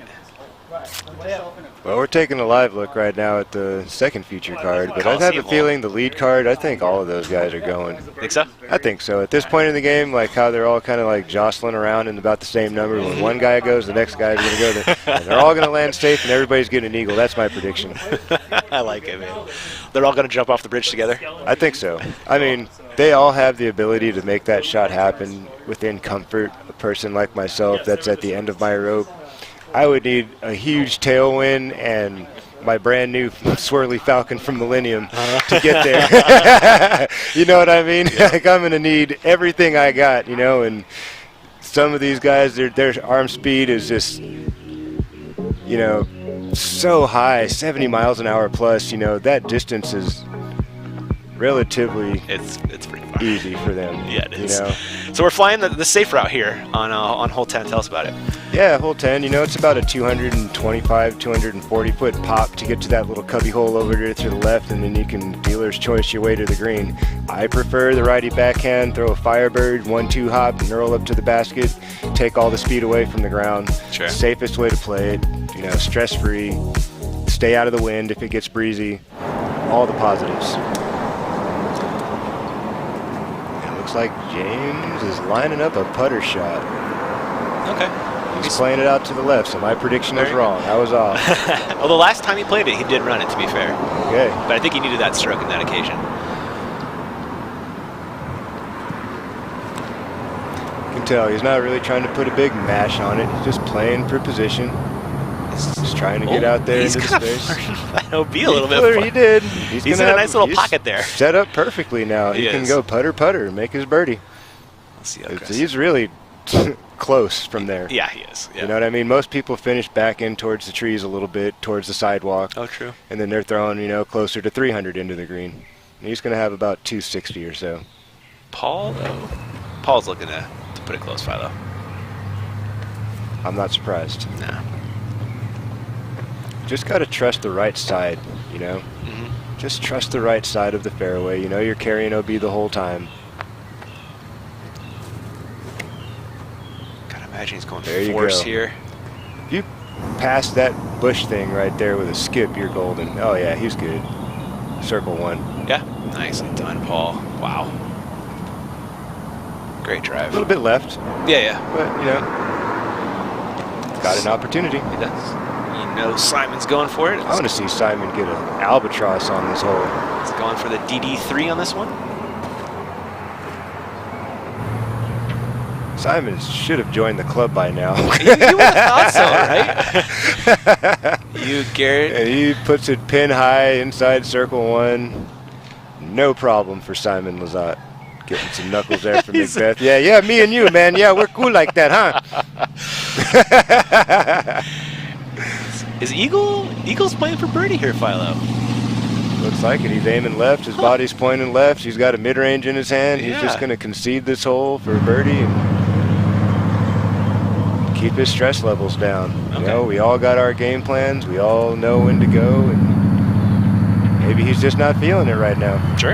You know, he's going to take his smart play and try to get his birdie and walk out of here gaining strokes on folks, on some people for sure. Definitely. That was his SP3X right there, like you call it, was a putter.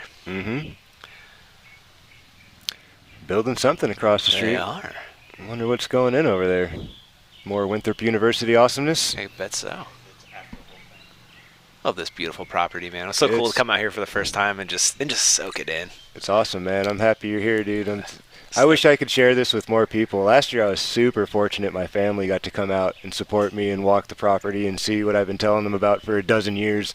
You know, you guys have no idea. And I was even telling them, Mom, I might even buy some property out in South Carolina. It's so pretty out there. It's such a wonderful community. Rock Hill, it's growing, it's booming. Yeah. The prices are right. You know, the cost of living is much better than California. Like, maybe you guys want to come out this way, you know. And she's like, well, come and check it out. And of course, they thought it was beautiful, and they loved their week here in Rock Hill. And yeah, it's such an awesome place. It's such a great community. You know, it's up and coming as well, and this place is going to be booming soon. One of my guys just made that move, California to Pavo. Charlotte. Pavo. Yeah, man, Pavo, man. He's made the transition. He's trying to recruit me already. It's hard to leave the bubble. It is. San Diego's real nice, man. Doesn't have 50 courses though, like Charlotte, though. I'll tell you This that. is true. That was one of the first things that came out of his mouth. Man, there's 50 courses within an hour of my house. It's incredible. Super pumped. Yeah, rightfully so. Let's see if Eagle makes easy work of this second shot into the green. He's going for that P3X again. Good thing. Circle's edge, kind of putting towards the wrong direction, in my opinion. Yeah. If you're trying to have a stress-free putt, he's kind of putting towards the downhill portion where the basket is, and you could get an unfortunate bounce and roll and trickle OB or something. So he's a great putter. Yeah. I'm sure just those little details, you know, those little tiny things are so important, like just to keep the stress levels down. Like you said, save some of that mental energy for when you really need it on 17. Exactly. Oh, man. 18. Exactly, yeah. I mean, those are the two that are really going to bite you out here this year. 17, 18. JC, second shot. Going for that Conrad AVR again. Get stable, get stable, get stable. Oh, man. Those Knock are it out there, not yeah, great that's upshots after the not ideal. great drives. Not as tight as they would like to be. You're really just trying to bounce it up into that little brick wall there, you know, like there's nowhere else to aim. Yeah, right? I don't know, maybe they're just, they're all in a really tight battle right now, 4, 4, 4, and 3 under. Wow, yeah. You know what I mean? And they're all like, it's kind of like a chess match right now. You know what I mean? And that Just short of it. just makes the body do some weird things sometimes, you know? And they're probably like, tighten up. I don't miss like that normally, you know what I mean? That happens. Yeah. I'm sure in their minds they're thinking, man, I don't make that mistake often. It's the pressure of the moment all day long. Ricky using his Bushnell rangefinder right there. Absolutely. Big shout out to Bushnell this year. Those So guys cool. hooked us up, man. They made a whole rangefinder just for disc golf. Man. Just for disc golf. got Yeah, feet they in had it in yards originally. And Yards they and gave it to meters and- everybody, yeah, right? And they're yeah. like, here, guys. And then they're like, 2 weeks later, you know what? We made a really silly mistake. You guys playing feet. Here's another one. Yeah. And we're like, what? And I'm like, dude, this is great. I play ball golf. I just got a free rangefinder for both my golfs. What up? Clutching up. Oh, big time, man. Super stoked. Such Thank a you cool guys. tool to have, man. Oh, absolutely. Yeah. I've been walking around the campus all, time I've been here with my Bushnell, getting some distances so I can say, hey, guys, he's about 240 feet away, or whatever. Love that. Love those little info nuggets, man. Big time. And it, brings some perspective so people it looks super far, but it's 300 feet. Yeah. James trying to erase that mistake of an upshot with a good putt here. Absolutely.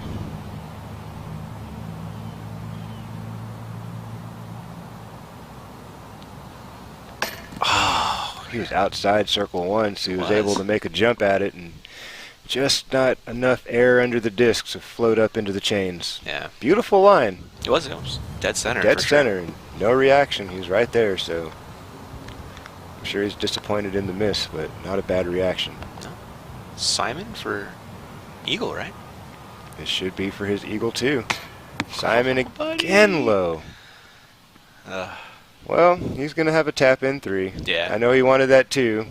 He's getting a stroke on James. He's getting a stroke. Strokes on folks. What did I say, man? Yep. 4 threes on this hole is strokes on folks, I guarantee you. Oh, yeah, huh? Over the turning? Over the turning. Absolutely. And that's how you got to think about this place, It can't be like round per round per round. It's like, no, think of the whole tournament. Don't just worry about that one hole, Ooh, the bird with a good putt there, Philo. Overcome that upshot there nicely. Okay. Left it a little long, but made good on it. And Paul for eagle.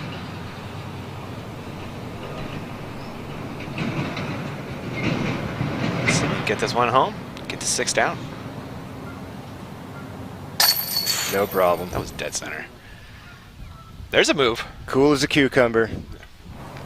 Well, he's going to need to make some moves if he wants to catch up to AV right now, because AV is putting down some heat, and he's got a few holes to play still. You know what I mean? He's not like done with the course. He's still got a few tough holes to to navigate and to finish this round. But he's in a great position right now, and we just got to keep on pushing. That's what he's got to think. Or play conservative, play smart, don't give anything up. We've got a lot of holes to play left, so he's going to decide. He'll have to decide what he feels like is the right play in the moment. Hopefully get out of this round with that nice double digit, stay up there on top of the leaderboard. You called it, man. Hope you guys enjoying the action so far. It's been great, man. This is so cool. Such Such a different change of pace, man. It is. Stress-free. Everybody's like, this is the Philo we like. Too good, man. I'm Ian Anderson. That's Philo Brathwaite. Hope you guys are enjoying the show, and let's kick it back out. There's some more disc golf action. Absolutely. Let's watch some disc golf, Philo. Let's watch some disc golf. I love your call, man. Dig it. It has been a fun watch so far. Another beautiful shot at Winthrop. AB still sitting 2 strokes clear of the field. He's doing things. That's He's got a couple heater. holes left to go, man. He's almost home. 12 is going to... I bet if you offered him a 12 to walk off the course, he'd be like, that's cool. Let's do it. Are you kidding me? Anybody at this event would gladly... No 17, no 18. Gladly. Absolutely. Please and thank you. All right, we are looking at hole 11 again. You got that hazard left and right. Decision time. Yeah, it's playing 743. Off the tee, the prime zone is probably about a 360, 370 pump if you can get up there to that high spot up on top. If not, a lot of guys that have the big arm can actually go for that second bubble, and then they'll have a really routine, relatively easy approach into the green. Yeah, let's see how crazy they get here. That was Paul. Paul's going for it. He's going for the second landing zone out there.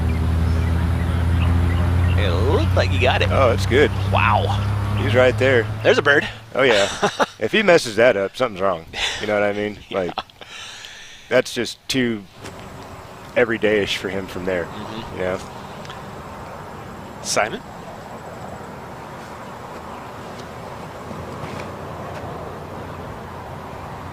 DD3. He's got to get up a little bit. Got to get up. Scoot. Looks like he just snuck in. Did it? Oh, I'm not sure if he Judging knows if by there's a Simon's spotter. reaction, I'm going to say that's in the hazard. It looks like he was holding the yellow flag out there, wasn't it? Yeah, I think you're right. That's He unfortunate. just needed about 2 more feet of air under that, and he was perfect. He was hanging out there with Paul. Well, now he's got to Just about. scramble for his par from there, so thankfully it's all hazard. He's not adding on distance to his stroke. Yeah. Eagle is going with the cloud breaker. He's in attack mode here. Oh, yeah. You love to see it. I think the conditions are favorable for these guys to be in attack mode. Heard the snap out of his hand on that one. That thing is flipping too. He's going to drive the pin. No. He's going to that same one. Okay. It's gonna, all right, he's there. Yeah, no, that was He's great. good. He's liking that. I wouldn't put it past Eagle to get there with a roller, though. If he was, in If he was like playing practice super, shots. I'm sure somebody Yeah. could probably get within 100 if they wanted with the Yeah. roller. But I mean, it's a lot of risk. Yeah, it is. Conrad's up next. Well, it used to be a lot of risk. I mean, now It's slightly less. less. Slightly.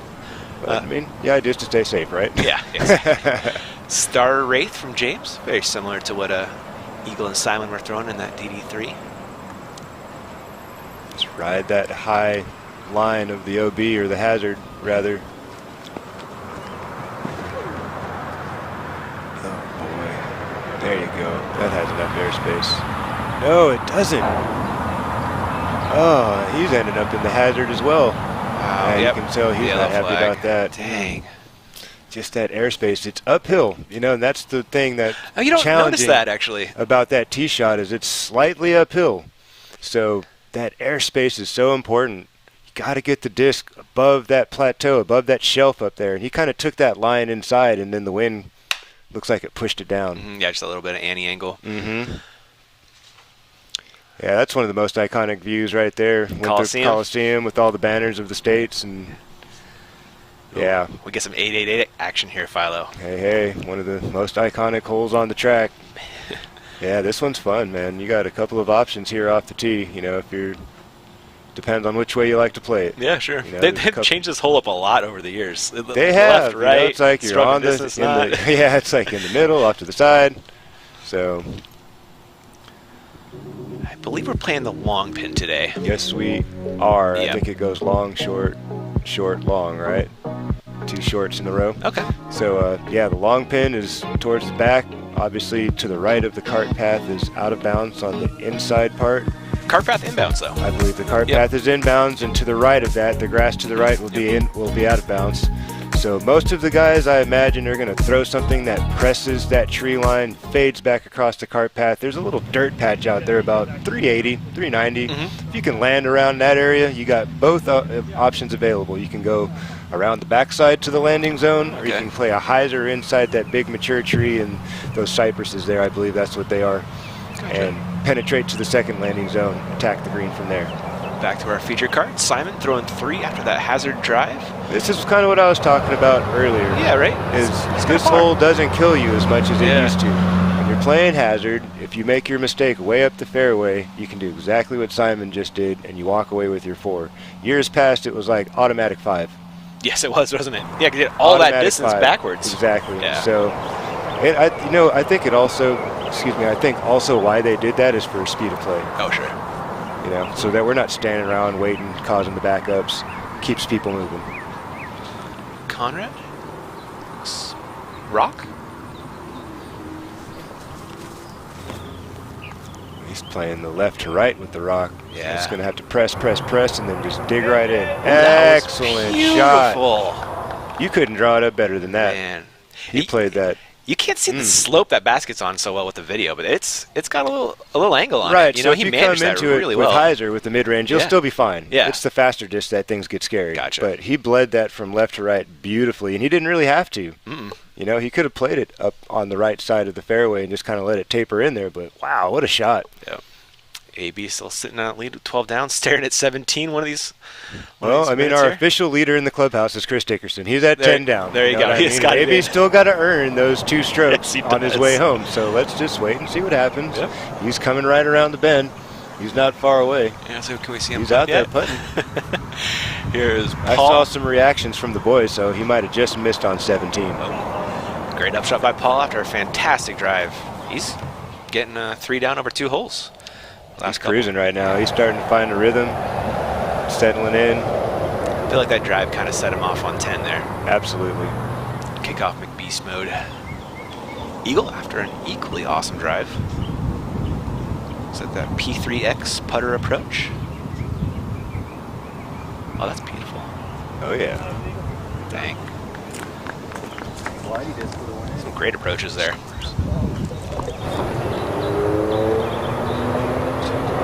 So our featured card will attack. So get up the fairway here for some putts. Couple par putts, couple birdie putts coming up here. Beautiful Winthrop University. Sure, the Discmania crew is happy to have 2 of their, top guys out here representing right away. Always. Give out a shout out to their 3rd and up and comer, Kyle Klein. He's sitting at 6 down, -13. Really? I watched him play at golf this year. MVP or something like that. Was he on the lead card? He's been on a few. I think he's good, man. I can't remember, man. I've been playing so many events. It's hard to put all that stuff in line, but he's been golfing his disc this year for a young buck. Coming out onto the scene. Discmania's got some good-looking talent. I thought I was watching Eagle for a second the first time I watched him throw. he rips them. He does. That's a waste of time. Good kid. And Simon says that's a waste of time getting a par. Not entirely wrong. Come on, Simon. Paul, though, he's looking for a birdie. Looking to get a 7 down, get in the mix here. Oh, he's totally in the mix. Yeah. 7 down through 11. On pace, right? On pace, for sure. Yeah. For sure. And Eagle, after a beautiful approach, will just drop in a birdie along with James Conrad, who's going to be taking a par, though, unfortunately, with that hazard drive. I've always felt if you get to 888, 5 or 6 under, you're doing really good things. Okay. Cool. That's for me personally. Yeah. Past years the scoring has been different. The OB rules have been different. This feels a bit softer as far as how the hazards play and whatnot. So, a couple extra for some of these guys wouldn't be surprising. But typically 5, 6 under par. Solid place to be. Solid place to be. Definitely. I'm going to kick it off to hole 13. Our Chase feature card. Our second feature card, excuse me. Big Germ ripping. Big Germ can rip, man. Getting right into that sweet spot I was talking about. There's your dirt spot about 30 feet to the left of that. Okay. Watching Rick going for that same spot, pressing the OB line, knowing that the disc will get overstable and work its way back into that sweet spot right about there. There's the dirt spot. He just skipped right through it. So they're attacking the green from there, right? No. I mean, they could. You think? It's risky. They don't have to. Gotcha. They don't have to. I mean, look, he's in prime. Oh, that's Big Germ. Oh, yeah. I think Big Germ is more comfortable throwing the flick than he is the backhand. So he's probably going to take that left gap, get himself into position. But I think Rick can go for it if he wants to. And here's a look at Kevin Jones' shot. Okay. It looks like he sawed it off a little bit, but he throws so far. It only looks like that. He's right there next to the other guys. Yeah. Kevin's one of those dudes that doesn't look like he's throwing hard, and then it just saw what happened at Maple Hill. What's that? On hole 16 at Maple, you didn't see that? Oh my goodness. If you haven't seen that shot, ladies and gentlemen, you need to go look on some YouTube. He called it with the forehand, by the way. This dude aced one of the hardest, tightest technical holes, and he fell on his butt as soon as it came out on of his hand. knee, even. His whole foot just slipped right out, fell out. I would have been like, foot fault. But, I mean. That one was incredible. Then he 350-foot shot through like. No, it's like 450, man. No, it's 530. 530, yeah. 530. Yeah, it's over 500, Excuse me, 530. Yeah. Ridiculous. Unreal. Looking at his second right here, he's attacking. He's just trying to make it onto the surface. He's not attacking the hole. Yeah. Or is he? Woo! Good skip right there, getting inbounds. All right, so now he's going to have a long look for 3. That's the eagle, right? Yeah. Yep. Nice. He's pumped. He's liking it. Yeah. He knows he did good things. Kev is an absolute gem to have on your card, man. He's so much fun. He is. You know what's even more fun? What's that? Is going to play ball golf with that guy. Oh my gosh! I've done it with a few of the boys recently, and that guy can rip a golf ball. I'm 0% surprised by that fact. He can really golf his ball. Like, seriously. Yeah? Like, these guys right here, these gentlemen you're watching today can really golf their discs. Yeah.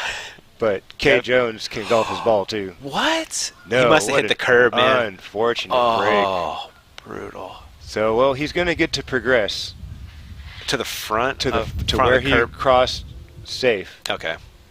At least in the fairway. At least in the fairway, yeah. I don't think the green is an island green to where if you don't cross safe, you don't get to. No, yeah, you're correct in that. Yeah. So I'm pretty sure he gets to progress. Yeah. Vinny looks to be lining up his shot on our chase feature here, trying to attack the green. See if we can get a look at that here in a second.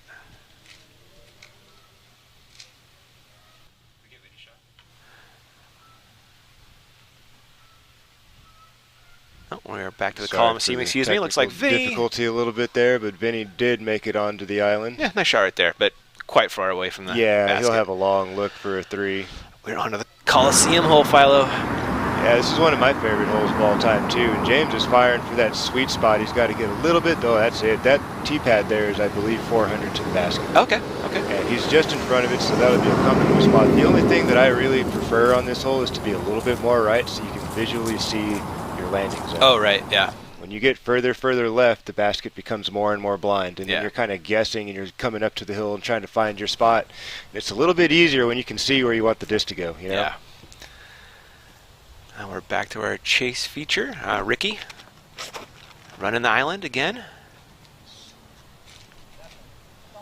Looks like this is gonna work from Rick this time. Yeah, he's good there. Should be able to get up and down there. Kind of long look to save par, but gonna up with a 5 or 6 out of Rick there.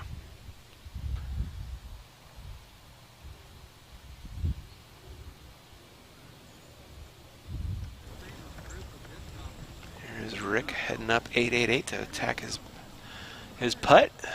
Rest of the card finally on the island. And AB looks like he got a par on 17. I'm sure he would have taken that if you offered it to him. Nice to see that at AB. The danger's not entirely over though yet. We still have 18 coming his way to hold on to that 12. With his power though, that could turn into a 13. We'll see. But Chris Dickerson sitting in the club with a 10. We'll be checking out Jeremy's going back to that rangefinder again. It's coming in handy.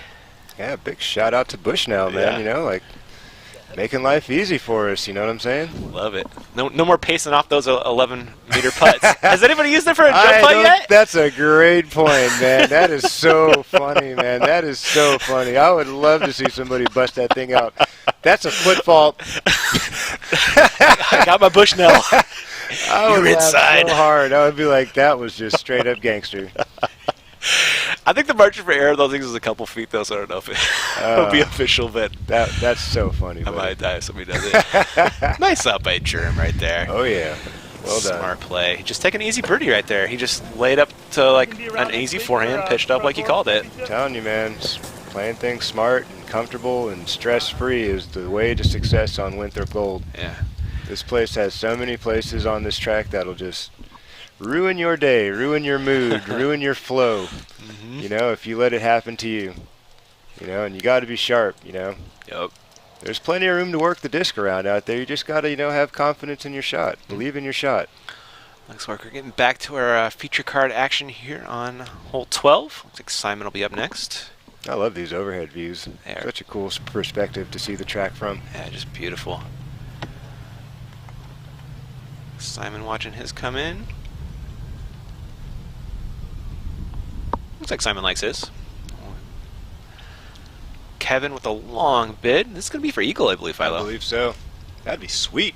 Got a little breeze blowing out there. Look at the flags. They're moving around a little bit. It's not perfectly calm. So. Little heady, it looks like. Little lift. Stay up, stay up, stay up. Oh! He's trying to play that headwind lift. What a bid. Almost snuck it in there. That would have been awesome. Talk about circle 2 putter. Here's Rick with his bid. Looks like a pretty similar distance. Maybe just a hair closer, yeah. Yeah. That's got to go. Boom!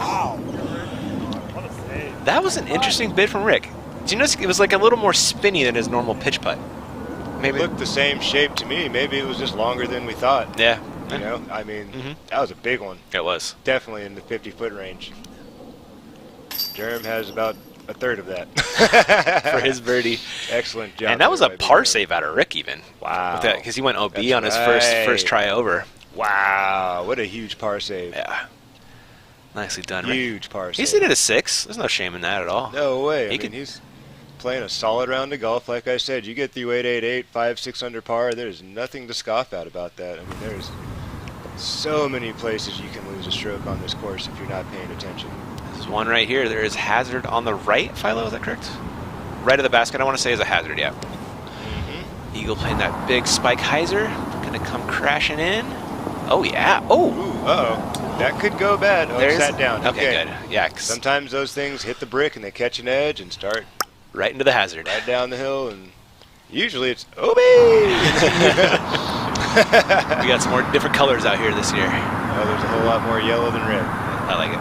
Yeah. It's a little friendlier. It is. Like I was saying earlier, it's keeping the pace of play moving forward, moving cross safe, or it doesn't even matter if it's hazard. Yeah. You're progressing forward. Wherever it was. Wherever it is. Yep. Not even was. Yeah, true. Where it is. You know? Play it like it lies. Play it as it lies. Simon walking up the right-hand side. Must have left it a little out there. We'll see. Hopefully kept it close. I mean, Simon's right in the mix, too. I mean, he's 5 down. You know, It's not a stellar high. I mean, you can imagine where Simon could be if everything was going his way right now. Maybe 8, 9 under. Well, Conrad's in the battle, too. Sure He's not out of it, 3 down. He can still get the wheels rolling, but it's kind of like what I said earlier. You know, it's hard as to the bending. Just come right out, pow, everybody in the mouth, hey, I'm back. It's tough, you know? It doesn't matter if it's a B tier, a C tier, or a what tier. You know, it's the same They're hunting for you. level of expectation for the player. Like, I know I can do this, and then if it doesn't happen, you know, you kind of know, okay, this is kind of normal. James Conrad looking for the birdie. A little bit danger with that hazard, but more than likely he'll be okay. Right on circle's edge. This is in his comfort zone. You know, just take his time, do his normal routine. He's got the 33-footer right there. A foot outside. No problem. Ooh, get that, James. Just outside, so he's allowed to step through on the follow-through in case if anybody was wondering. One of those ones where you don't mark your disc so you're outside type of deal. I look like he was right on that one. I would agree with that. Paul? Oh! I had a weird sound to it. Didn't make the right noises, but got the right result. Exactly. It's always fun listening to putts and trying to figure out if they went in or not. Yeah, it's kind of hard. Oh my goodness. Simon. Wow, buddy. That's a good catch by that basket right there. That's one way to say it. Yeah. That's definitely one way to put it. Got Jerry Rice on the chains over there. Stick 'em. Big Germ and the gang hanging out up on the tee pad at 14. Some spin on it. Talking a little strategy.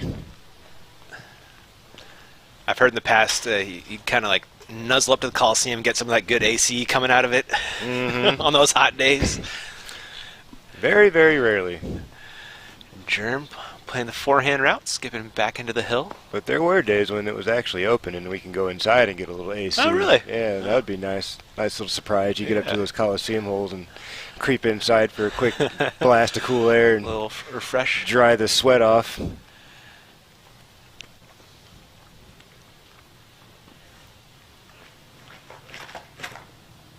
Germ attacking. Oh, yeah, this is a big green light go for Big Germ. This Go is the wind in. holding it up. Oh, he's right there. Great shot, Bullseye. Germ. Right outside the bullseye markers. That was a fun one to watch. Kate Jones. Trying to follow that vapor trail. Flipped it up a little bit. Hopefully it's really overstable. There it is. There it is. Okay. If he's on the sidewalk, he's right at circle's edge. Okay. It looks like a little on the far side, probably like 40-footer-ish. 35er. Okay. Down the hill, make it 30. Okay. Calvin. Looks like it's just striding between a Star Firebird and an Eagle. Goes for the Star Firebird. I like this play. Just the big skipper out there. Oh, No, even this spiky. play. Okay. Yeah. That might be Destroyer. He's got a stick. Oh, Oh, dang it. That's the risk, right? Tiny aggressive. Yeah, when you put that much air and that much angle on the disc, that is the potential. Rick's going backhand here, Philo. I thought for sure he would take advantage of that forehand. Maybe he thought better of it. Oh, let's see. He's going with a mid-range He backhand is. now. Maybe it's a wind thing, you know. Maybe the wind's blowing in his favor. Oh, okay. And he's just like, I can just smooth the mid-range right down there and just... That's got to get stable, though. That went way too straight and even tapered to the right. Well, at least he's in bounds. He's in bounds. Gets your consolation prize on that drive. I guess so. I'm sure he's not super thrilled about it. Nah. I'm sure he was hoping for a little bit more aggressive finish towards the basket. I'm really surprised that he did that, honestly. Yeah. I think you had the right idea. Like, why not just throw the flick out there? He's got one of the best in the game. Let's go back to our feature card action here, hopefully, is Eagle lining up a shot. Let's get it out there. Watching these guys walk down the 14th, the last hole connected to the Coliseum.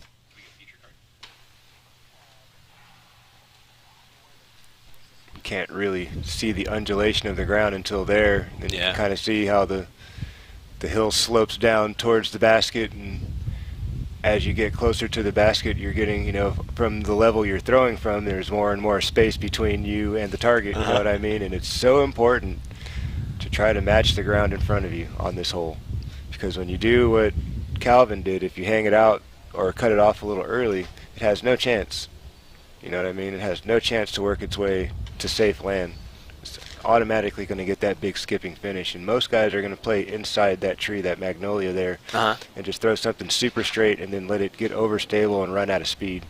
You know, they kind of burn it over a little bit and then kind of baby S-turn it down the right side, the righty backhand players. But obviously the forehand or the sidearm play is just right optimal. into it. Yeah. Optimal for this hole. Gives you an artificial backstop. Absolutely. So we got Calvin up first after skipping into the hazard. It's going to be a save a par at least. You still have that opportunity, but it's a bit here. Yeah, he's got 40 feet, give or take, up the hill. Thankfully, the flag's not blowing around. I might have to much. have you get my disc out of that basket, Philo. It's high. It's up there.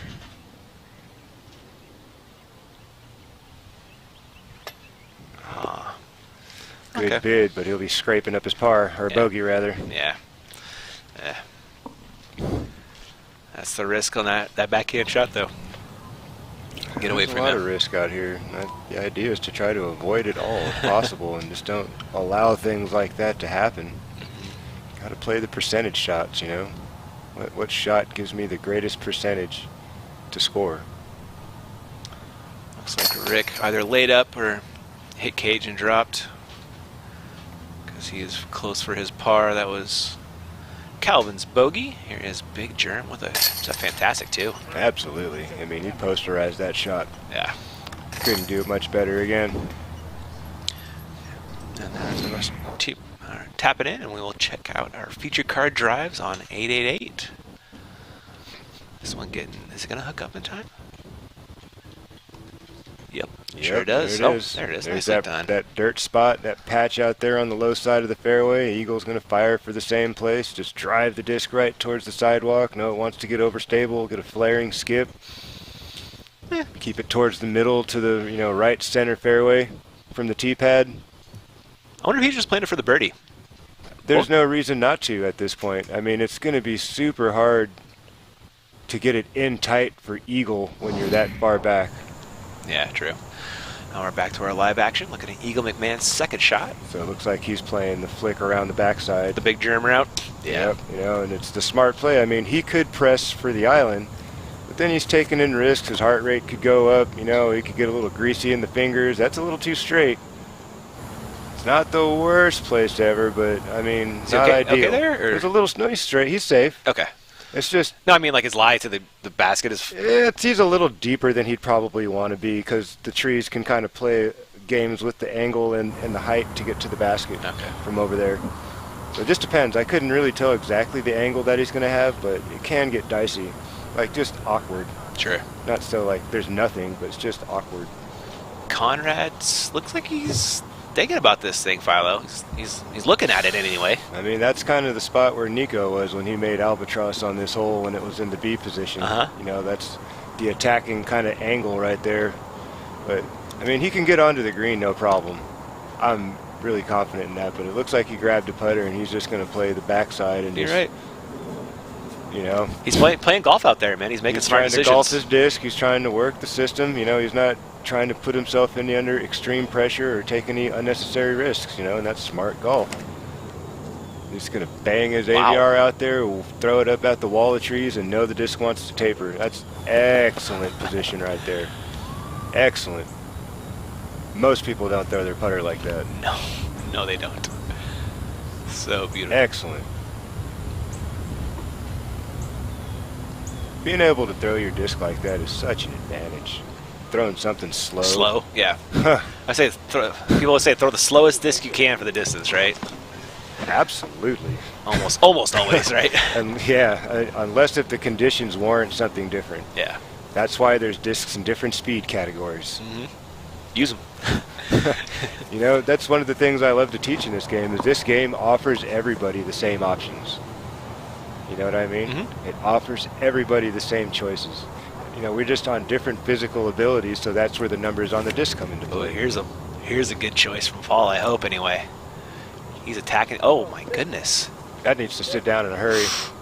Oh, it does. Wow. It does, just barely. If that had any more overstability, he would have trickled OB, and he wouldn't have been a happy guy. Man, he did not get over on that enough at all. Interesting. I'm going to hop back over to the Feature 2 card. Jeremy Colling on the box at the clown's mouth is what we like to call it. Our 15. second triple Mando, right? Yep. So this one taking a quick left after that Mando. Yeah, this one's not as intense. I don't know. It's not. I agree with you, It's not though. that scary, right? I mean, there's a big old hole over there, and if you come out here and practice, you'll figure out the swing that makes the most sense for you. You know, and that's all you got to do is just make up your mind what you want to do, find your disc, and you trust it. Because it's not that far to that triple Mando. And really, you're trying to throw the disc about 340 as straight as you can. You know, take something overstable, burn that thing over, make it fly as straight as you possibly can. And aim like on the right side if you're the righty backhand player. You're aiming like right at the Mando tree and just throw it there and know that it's going to make its action. Exactly. You know, safety first. Speaking of safe, Simon onto the island clean. Excellent. Thankfully. Not close, but easy birdie from there. Big Germ is lining this one up. About to pipe it through the clown's mouth.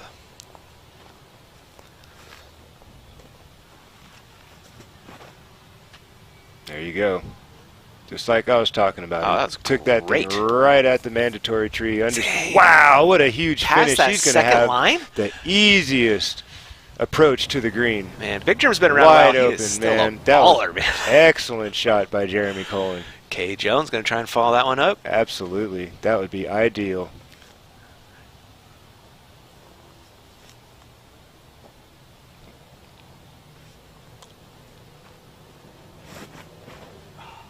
Oh, no. He sawed that one off early. He's Kick gonna right. need a little Kick help. right.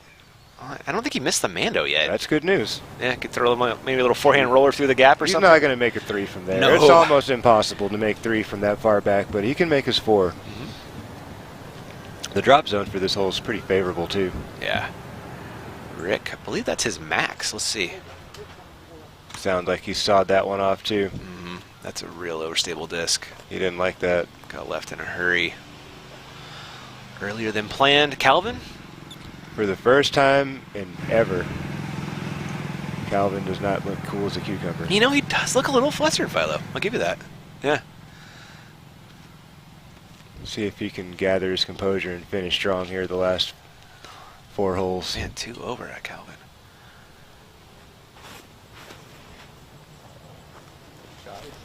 That looks nice. Absolutely piped Oh, it. my goodness.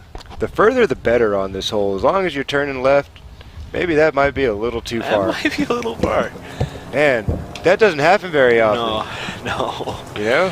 Throwing that far. But typically when you say the further the better, you're thinking like the further towards those trees in the fairway left. Yeah. You know Kind of like what I Germ mean? did, Kind of right? like, yeah, exactly. If you can make that turn where, oh man, you're in prime time position, you can throw your little flick into the target, you know. That's a putter. plus drive, you know. Big time. It just took all the pressure off. All the pressure off. Now we're back to our feature card action, looking at James Conrad. This will be his third shot. Yep. Trying to make it onto the island after laying up with the putter on the second. He's got plenty of land to work with. He doesn't look like he has to challenge the tree too much if he's got a putter.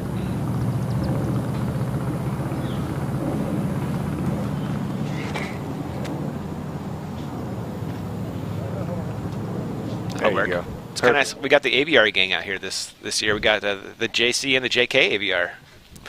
Juliana Corber's out here. No doubt. So yeah, we were worried about where Eagle was, how pinched off he was. Yeah. Not worried, but concerned, curious to see where he was. Yeah, you were right though. Boom. It wasn't there you go. easy. It wasn't the most comfortable It wasn't. situation, right? But Yeah. he made it work. He sure did. He had room to make it happen. Really well done. That's the beauty of this course is like you have to really throw a really bad shot to get punished.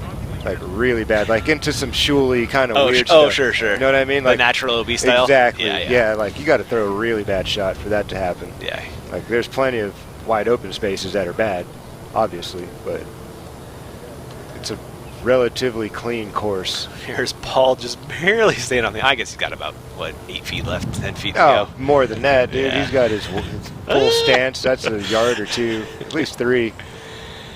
Easy up and down birdie for this man. He's trying to throw it in. He sure is, isn't he? I could see it in his stance. I could see You it could by tell? the way he's, yeah. The way that he snapped and popped that wasn't just a layup. That was, I'm running this. He would run that.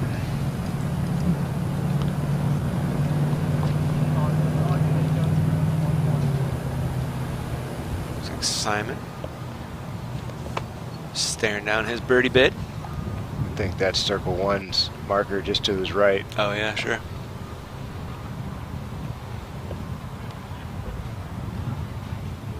There he is. That's a great putt. There he is. You could see everything lined up on that play. Right out the gate, you could see his hand went into the basket. His arm stayed connected to the frame of his body. Connection to the chains. Boom. That is so key. James playing this hole very well. He did excellent on this hole. Exactly what he needed to do. Earn himself a stress-free birdie. In scuba diving, they say like plan your dive and dive your plan. You know, Yeah. James, he planned his throws and threw his plan. They have that saying for a reason, right? Yep. If you fail to plan, You plan to fail. exactly. You know, and that's a big part of this event is your strategy, and how true that you'll stay to your strategy. You know what I mean? Because you practiced a certain type of shot. And you don't want to find yourself in situations where you're not throwing the shots that you practiced. You know what I mean? Like, that's the worst situation you could find yourself in. Then you're like, now, how does this feel? You're back to playing blind again. Yeah, it's like, how does this feel? What do I need to create here? You know, like, you don't want to go through all that. This course is not set up for that style of play. You don't want it to be different every day. Yeah. You know? Just want to repeat. Yeah. But it doesn't always let you, Philo. No, but As much the as you game want to. plan, but that The game that's, plan it should be the doesn't same. matter. That's my point exactly, Yeah. is that it's going to change, but your game plan needs to be consistent. Especially if you have one that's, you know, scoring birdies. Yeah. Taking a look back at the live leaderboard. Oh, Anthony AB got the birdie Varela. on 18. Par of 17, birdie on 18, Philo. Excellent round for Mr. AB. That's going to be a stellar round rating. Dude, we're hanging out with him tomorrow, Philo, that's for sure. Absolutely. Wow. Absolutely. Isaac Robinson there popping in Ty and Chris. I told you, man, the level is up. Yeah, that's another young name that's coming up. Absolutely. So Him and his many. brother, I think, are Isaac. Don't quote me Maybe on I'm thinking of that somebody one. else. You said it. Nah, that wasn't. You said that wasn't me. Looking at, we got Vinny here after going way long on that drive. See if it matters. He's still got room to work with. Yeah, he's practically throwing the way he just threw almost. The only mistake on the green of hole 15 on Clown's Mouth was Early? early right. Yeah. Yep. You know, if you're going to make your miss, make it on the back side of the green, on the left side where the space is bigger. Yeah, it's a great opportunity for a forehand up. This used to be one of the only holes that had OB on it. Really? 2-meter rule in the holly bushes. Oh, no kidding. Yep. Now there's no 2-meter rule, so let's say you were throwing the triple Mandy hole or the tee shot for this hole, and you get stuck in the lattice up above. You haven't missed a Mandy. There was germs up. Perfect. I mean, he was in too good of a spot to miss. He really was. That drive was incredible. Just too good of a spot. So he's creeping on him. There he is, big germ. The -6s are at 10 down, and I saw a bunch of them. Greg Barsby finishing with a nice 7 under par. Oh, we'd like to see that from our friend Greggy Big Putts. Paul Macbeth sitting in 4th place right now. Some holes to make up some more strokes. There's a forehand. I like this one, Philo. It looks spot on. He's asking for it to sit. Oh my goodness. And it listens. It listened after it got closer from the roll. What a shot. Just absolutely beautiful. Eagle? Cool. Eagle going for the...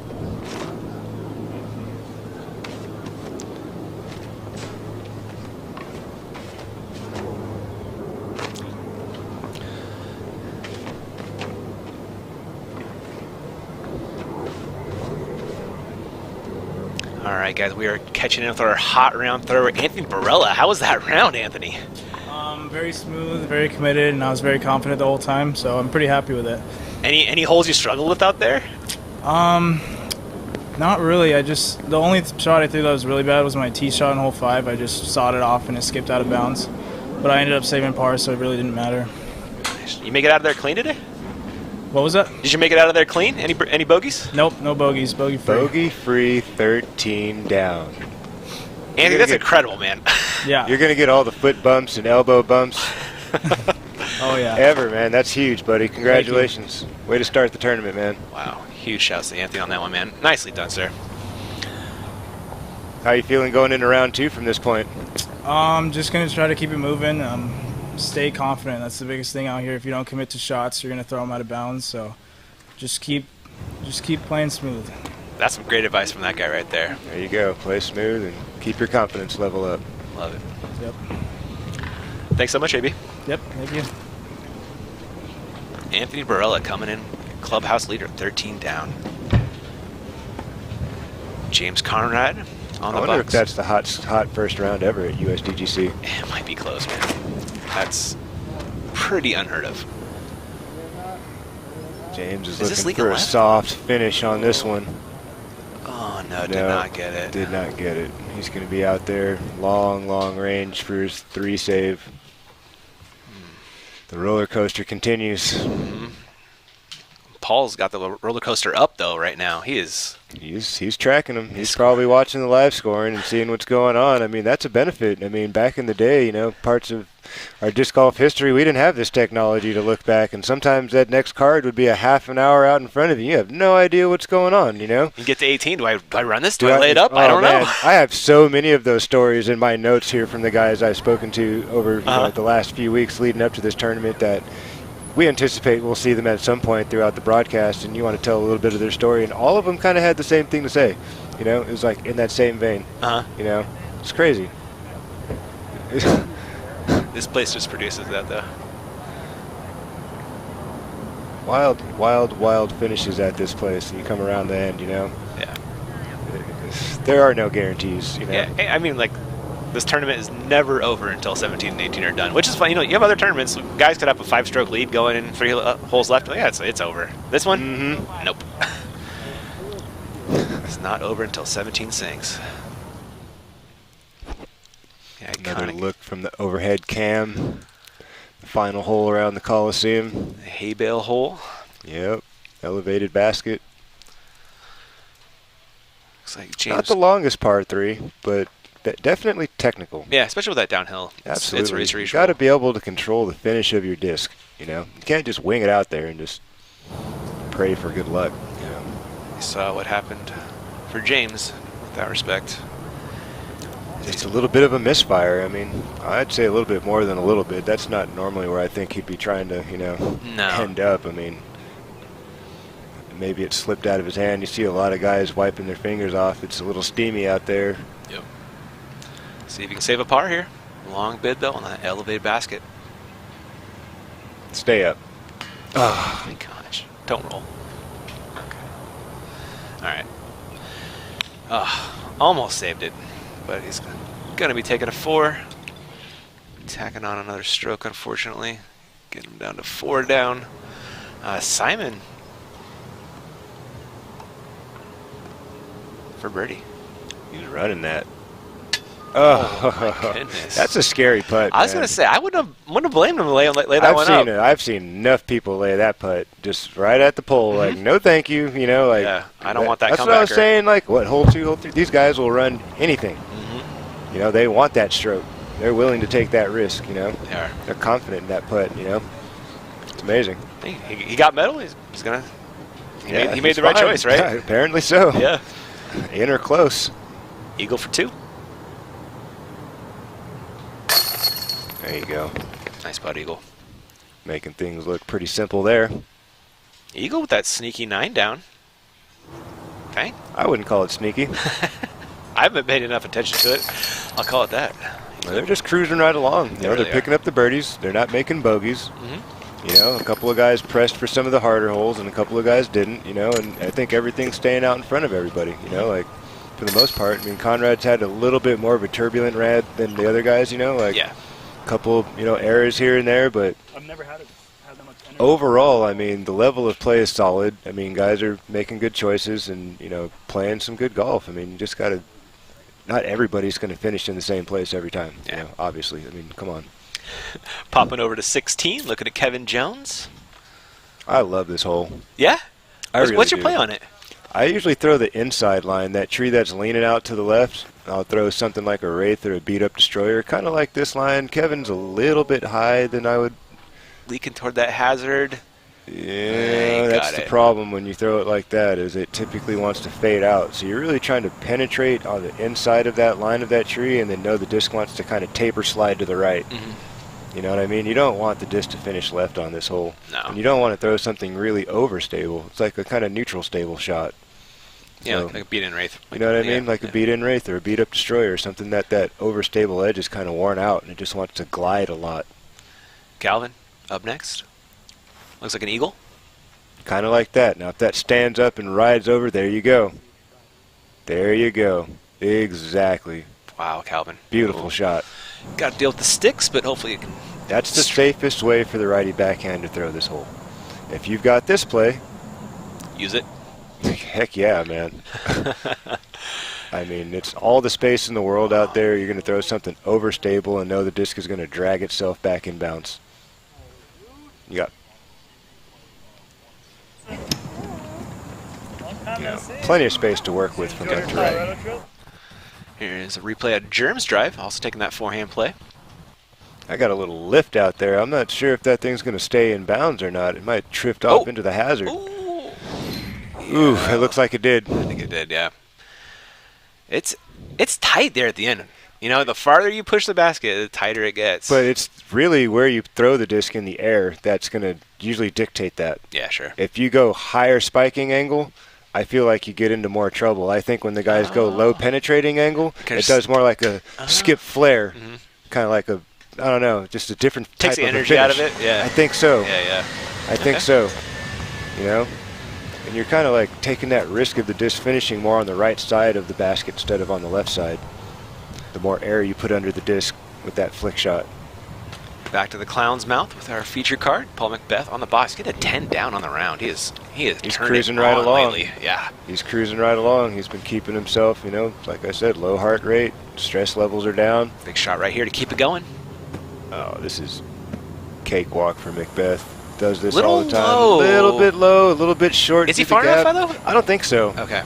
I mean, he's going to have to manufacture something really incredible to get a birdie look. Forehand roller or something kind of crazy? It's going to be weird, yeah. Okay. How far past that clown's mouth do you need to make it to get that angle? Well, we call it clown's mouth because of the shape of the hole, not because of the mandatory. The mando? Okay, excuse okay, me. the shape of the hole is kind of like, again, kind of like a boomerang, Yeah, like a clown's mouth, right? But you got to pipe it about 340 to get to the open spot where you can actually shape something. What's the mando at, like 300? Right around 3. Okay. Eagle on the box. I like this play. Ooh. I like it. He's out there where Vinny was earlier, out past all the trees. Throwing a C-line FD2 right there for the record. That was an excellent rip.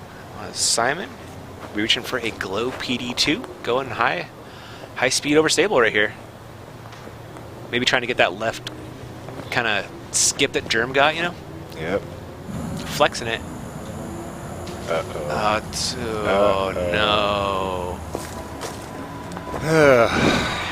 You know what the DZ is too, right? It's like past the mando. Oh, and to do the I know? right. Yeah, I know. Yeah, I said that earlier. It's in a more forgiving place than it was previous years, so he's going to have a shot to get up and down for his par. I'll say. It's not going to be easy. He'll have to earn it. Corey did it in our round, so it's doable. It's doable. It's there doable. You go. Yep. Not impossible. Yep. Conrad on the box.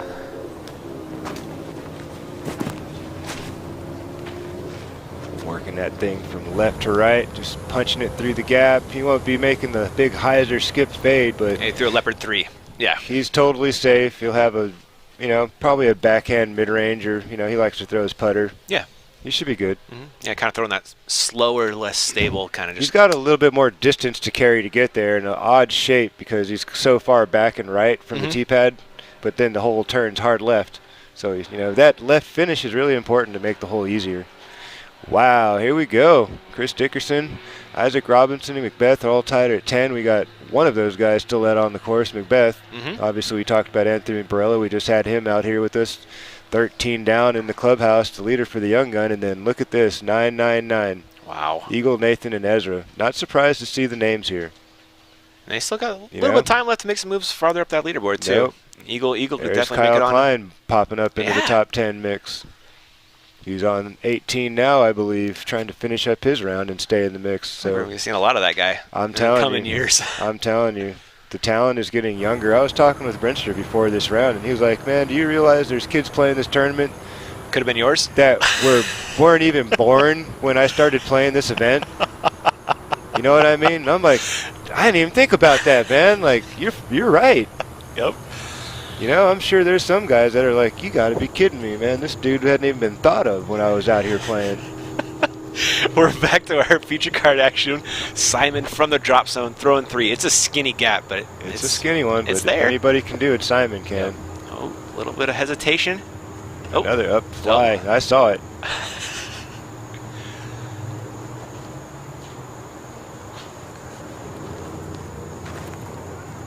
Got to get left. Get Got some to get skippage. left. Got to get left. That's not what he was looking for. no, that's Ooh, he's pinched off from everything there, and you can see from the reaction that was not the play he needed to try to get up and down, save his 4. Not the best effort. Probably could have thrown something with a little bit more edge, get more of a flare, and take his chances hard left, yeah. Like I said that earlier, you don't want to miss right on this hole. There's nothing there. No, that approach into the basket is. Ugh. I'd rather have a circle's edge putt wide open than a 26-footer completely obstructed, with 3 inches of chains available. Simon's looking at a mix of both of those in the bad way. Here's where Conrad ended up, looking at his second shot. Got some trees to navigate, but Actually, that ended up in a better angle than I thought.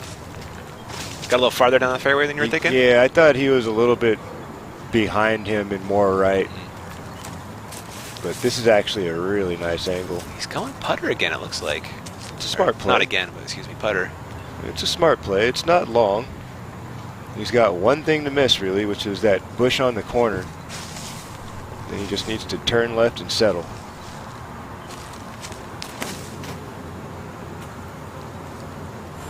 He went straight at it. It looked like it worked, though. Looked like it. He's in there somewhere. Nice shot, James.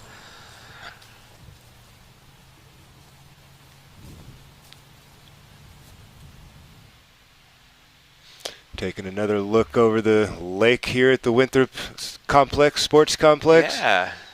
The nice fountain firing off all the duck water. Thank God it's not like the Memorial, huh? The jet-propelled fountain spewing the death water everywhere. We'd get wet right now if that was the probably, case. I think it's a tailwind. Look at that. Oh, my goodness. Paul's second. Not too out of position here. Might even be slightly perfect. Yeah, that's the little bush that you want to miss. Oh. I heard some wood. Kind of hard to tell where that finished. Yeah, Sounds like he's in there somewhere. In the heart of darkness somewhere. Yeah, I mean, you know, Paul, if he's got a line, he's got a chance. Mm-hmm. I almost think he's better at those putts sometimes, where he's got to do something crazy. Mm-hmm. Makes him focus a little more. Yep. Yeah, I wonder how. The man is a showman, too. Taking a look at Johnny McRae. Coming down finishing 18. up on 18. Oh, he left it a little high. He's going to have some work to do to make that putt. Oh, that's a scary one, too. Yeah, that's to a be scary one, high big side time. on. Looking at the bird. That drive got way down there. He's, again, playing back where he came from almost. Forehand approach. That looks good. That's fine. Inside the circle, left side of the green. That's the clean look, right? That's the clean look. That's the cleaner look. Yeah. There's more airspace on that side. The right side's really congested. There's a few rows of those holly bushes on the right side, and there's like just a couple of random ones on the left side. But yeah, you know, Johnny McRae, big shout out to Johnny Mac. I mean, he led Monday qualifiers with the 3 down. The oldest guy, I believe, in the field. I mean, Probably. come on, man. Yeah. Tell me that's not inspiring. And I Right. told him that right before he teed off today, and I walked up to him, and I was like, hey, Johnny, you know, we had this category we wanted to talk about, you know, biggest heartbreaks in USDGC history, and obviously your story came up. You know what I mean? Yeah. Well, looking here on Simon trying to manufacture some kind of trick putt through all the hollies. Oh, man. It's Down on a knee. Does he have that V putt right there?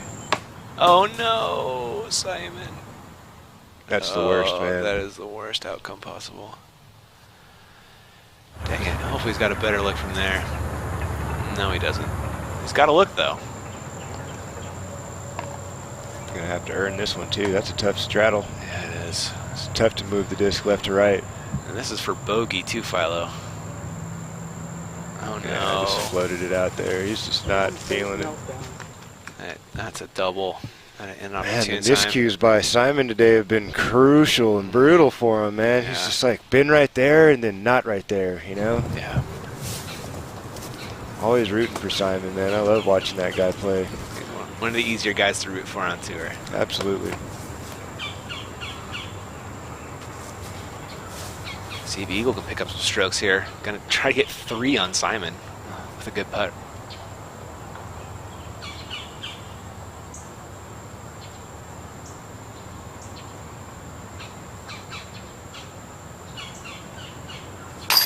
Money. Nice putt, Eagle. Absolutely. That's getting him to 10, isn't it? I believe that will.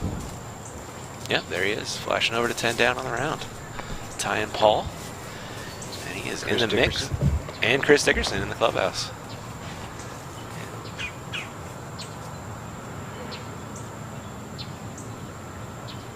Paul for his bird.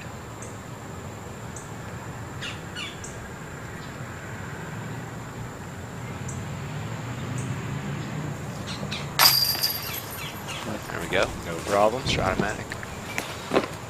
Got a bird while the birds are chirping at him over there. I can hear him in the background. That's another beautiful thing is all the nature around this campus. You know what I mean? They have some nice wildlife areas and some bamboo, you know, caverns and whatnot. Really? And yeah, like right over here by 17's tee pad, there's this cool like bamboo cutout like cubby hole thing. You know, it's got all these nature preserve areas where you're kind of just supposed to stay on one specific little path. You know, so there's nature around here. You know, and it really brings it all together. Yeah, you can see right here for this beautiful drone shot. It's a good looking piece of property. Yeah. I feel So fortunate back to to be my out here. Johnny McRae thing, Oh, yeah, as we're yeah. looking at 17 on the overhead from the drone, and I was like, hey, man, I wanted to ask you a question. And I was like, but I don't want to ask it if you're, like, trying to be in your headspace before you're on. He's like, no, man, it's good, whatever it is. Like, fire away. I'm like, cool. It's like, what year did you take a 9 on 17? He's like, that was 2014. I was like, cool, man, because it was on the list, and you know, I like off the top of my head, I couldn't remember, and I was just curious, you know, and you know, I know that must have been heartbreaking for him, but Oh man, yeah. good on him for making, you know, the top qualifying spot this week and earning a spot on Monday. That's such an inspiring story. It gives me hope, you know. Definitely. Yeah, he's got us by a ton. About a dozen years or so, Philo, I want to say. Yeah. K. Jones coming up a little short I'm there. in my 40s. I'm close, man. I just hit 39 the other day. Hey, buddy, I remember. Happy birthday. Thanks, Happy man. belated, Ian. Thanks, sir. Appreciate that. That's nice. I got to fly out to North Carolina on my birthday and play some disc golf. It was a good one. That doesn't sound like Come a out bad here to deal. USDGC. That's right. Starting off 39 the right way. Here is Calvin trying to end 17 the right way. Yeah, he really needs this putt. There you go, Vinny. Nice, Vinny. He's battling. He's grinding. You He know? was up there. He's back I down to mean, even now, right? Yeah, he's a few birdies over the last few holes to get him back to level, and I'm sure he's disappointed and a little bit frustrated. I know he expects more out of himself, but you got to commend him for battling through, and I've seen so many guys just tank it, you know, and just not really put the effort out there anymore and just let the This course makes it really easy to give let up. the strokes snowball on you. Yeah. You know what I mean? For sure. Yeah. Big Germ couldn't connect with his putt, but stays in bounds. I had a putt very similar to that last year on this whole final day. Uh-huh. I made the island in one. I'm putting for birdie, and I feel a tailwind behind me, and then all of a sudden the wind switches as I release to a headwind, and it surfs the top rim of the basket and goes OB. No, and it I have didn't. to tap in for a 5. Oh, no. I believe that's what happened. We're tapping for a 4, 4. hopefully. 2, 3, 4, hopefully. No, I had to re-putt it because it was stroking. I had to re-putt the shot. Really? Yeah. Ugh. Oh, no, no, What the no. Are you deuce? kidding me? The basket just rejected Ricky Wysocki's putt from literally 2 steps. 1, 2 steps away. That is on. He didn't even put that one especially hard either. Brutal. You know, I've seen some Rick heaters come out as Paige shoots some photos. Yeah, Paige, she usually does that after her round. She changes gears and grabs the camera, and she's out there running around with Alyssa and taking captures and trying to get some good images for us. She does some amazing work. I bought one of her pictures earlier this year. On 215 for our feature card.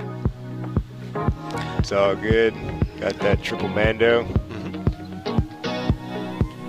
Little technical difficulty there. We're looking at the live overhead from 18, the T-pad dock out there over the water. Yeah. So we are back on to 16 here for our feature card here in a second. We got that hazard on the right, hazard left late. It gets real narrow up there by the target, so Super pinchy.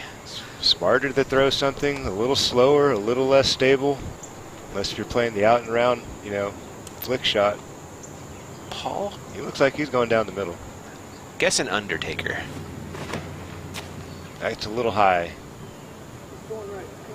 Ooh, that might have been... Oh, he didn't get the world champ love that time. No. Super close. I mean, he caught the limbs. It looked bad out of his hand. It did not look great. Yes. And, you know, he almost got bailed out by the limbs, slowing him down and dropping him safe. And then he almost got lucky again with the stake. And finally, once that I've seen in forever, he actually got the break he deserved. How about that? You ran out of rings this round. Used them all up. That's nothing about hate. I ain't hating on the man, but It is what it is. you remember that break he got at the DDO? Yes. It hits the spotter's leg and Yes. stays in bounds. And it wins by a I mean, stroke. who else gets those breaks? You know? That's all I'm saying. Eagle with that forehand. Ooh. That's Sit, gotta sit. Ooh, uh-oh. Is he? I think he's good. Okay. Yeah, he's good. Oh, okay. There we go. Yeah. He's good. I think the backside of that tree is the hazard. Gotcha. That was a cloud breaker from our friend Eagle McMahon.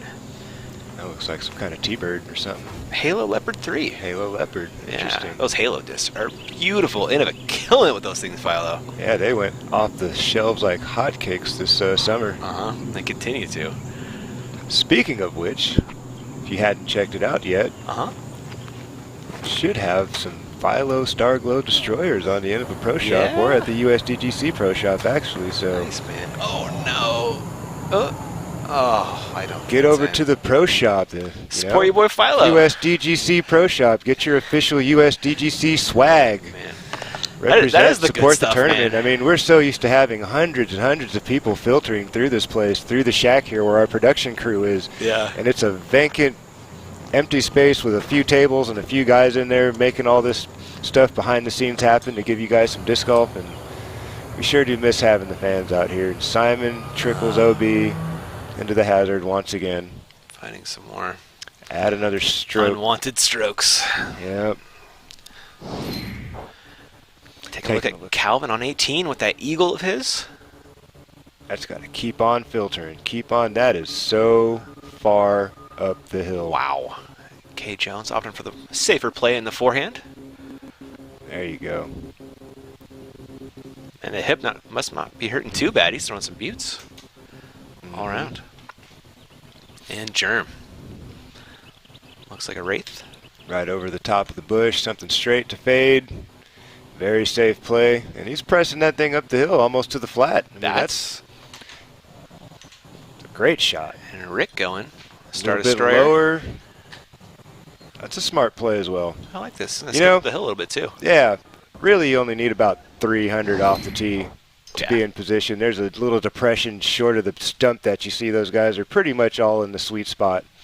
You know what I mean? Like, that's really all you need on this hole because it's another 300 to that big mature tree that they're looking at in the background. Gotcha. Exactly 300 from where those two blue markers are to that big tree in the background. And that's what you're aiming for. Look, he threw the disc right on the tree.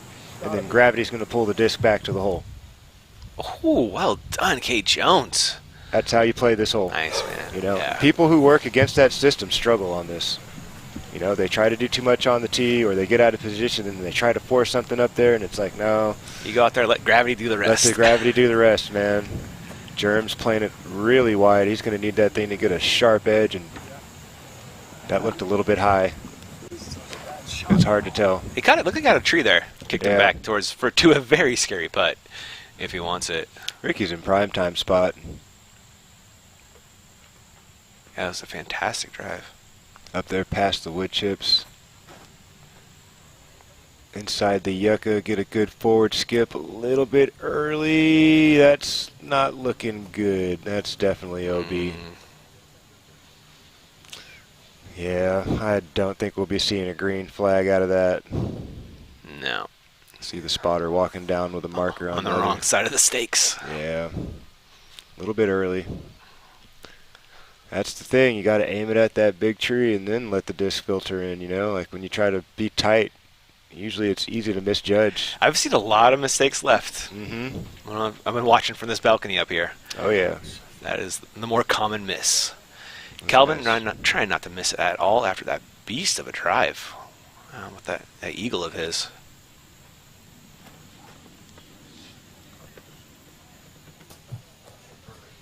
There you go. That looked like it. That's good. Yeah, He's you can see inside it circle filter one. down there. He's got a little bit of a downhill putt, but that's not too stressful.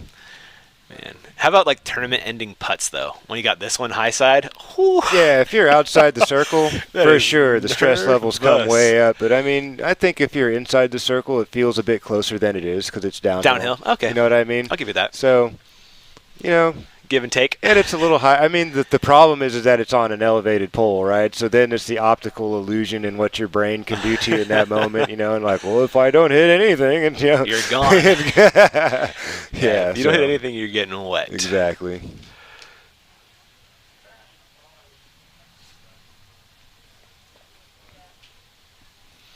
Well, you see that big end of a banner right there on the shack. Well, we're right underneath that tent hanging out in our little studio. I could almost stick my hand out and say hi, everybody. We are looking at Germ. He was going to fire a forehand at it 100%. Oh, he's playing games right now, is he? You better lay that up, man. If he misses this, I'm going to laugh. So, all right, that's a smart play. Yeah, you want to joke around like that and then turn around and try to actually run that putt? That would have been like, wow, man, you're doing big things today, Big Germ. That was great. Smart play. 6 down, solid round, good start. Yeah. Nothing to scoff at. In the mix, 100%. In the mix, for sure. I mean, obviously he's 7 sticks off the pace. He's got some work to do if he's going to catch up with the leader, but things happen at this tournament. You got lead card pressure stuff. You know, he wasn't playing on a feature card. He didn't have all the heat on him. Sure. You know what I mean? So it's a little easier. And so I'm Calvin. sure a guy like, you know, Calvin or one of the other guys might have probably been like, wow, if I was on a card with a more mixed group of players, you know, not the feature spot. card with all the heavy hitters, you know, maybe the pressure would have been different. That's like kind of the thing, you know, and a lot of guys kind of like just having a mixed group, you know, to start out. Huh. They just don't want to, and maybe some guys don't mind it, like, you know, I'm sure Wysocki doesn't mind, and I'm sure Paul Macbeth doesn't mind. They like want to be in that spot, you know. Yeah. Oh, Other yeah. guys kind of want to like creep into that spot. You know what I mean? So I remember some comment Nate Sexton made about Paul Macbeth throwing a chance versus Chumps. Is like, Yeah, he hasn't played an unfilmed round in over 2 years. Sure, yeah. hey, man, sometimes that pressure brings out the best in the competitor, and sometimes it don't. Yep. You know, some people just can't handle it. You know, I've been victim of it myself many times. Really? Absolutely. You know, moment gets heavy. All right, moments are getting heavy right now. Philo on 17, time. buddy. Well, here it is. This is the hole everybody's most nervous about on their walk around the Winthrop Gold track. And hole 17, you know, there's plenty of space to bail out. But if you're trying to earn birdie, you're going to be aggressive towards that pin and try to finish in the circle. Ultimate speed and angle control on this hole. Think we're going to see a forehand out of James? No. Putter? He's definitely throwing a backhand. It's the higher percentage shot for him. I'll give you that, yeah. You know what I mean? He hasn't quite dialed in. Obviously, we hadn't seen much of a James Conrad sidearm all year, and he just kind of incorporated it, probably because of hole 1. Yeah. Right? There's And no other option, really. There's really no other option to score. You can take your gamble and poke it down the middle, but, you know, that sidearm play is super important. Yeah, and we see the guys scoring hot are the ones hot in circle 1 and circle 2. Well, as they say, you drive for show and putt for dough, and if that putter's not working, it's going to be really, really tough to keep up, you know. And we've seen Simon miss some really makeable, you know, some people would call it easy or standard or basic putts, you know. And Yeah. just goes to show that nothing is when you're at this stage, at this level, that added pressure, you know what I mean, of a USDGC title. You know, It's being hard a to be major perfect. winner, you know, like you got to ride the wave of all of that out here. Yeah, it's not going to be all highs when you're No. playing this course 4 days in a row. You're going to No. have some lows you're going to need to overcome. Absolutely. Taking a look at the drone footage for the walk and the drive out there from hole 5, looking back over the lake. And you know what I noticed? I didn't know before I came out here. It is a long walk from 16 to 17, man. That's a lot of time to think about that shot on 17. Things. I think this is a good time to circle back to my trivia question from Oh, earlier. okay. Oh. All right. So my question earlier was, what three left-handed players all finished in 4th place at the USDGC? And I kind of put this in my category of top finishes from the underrated. Okay. All right. And the answer is going to be 2 names you may not know so well if you're from the newer generation. Okay. These guys are from the old school. Craig Leyva and Scott Martin. Okay. And more recently, our good friend from home in California, Max Nichols. Oh, nice. Max Nichols. So compare your notes at home. See what you came up with. Final Seeing, Jeopardy answer. miss seeing Max out here.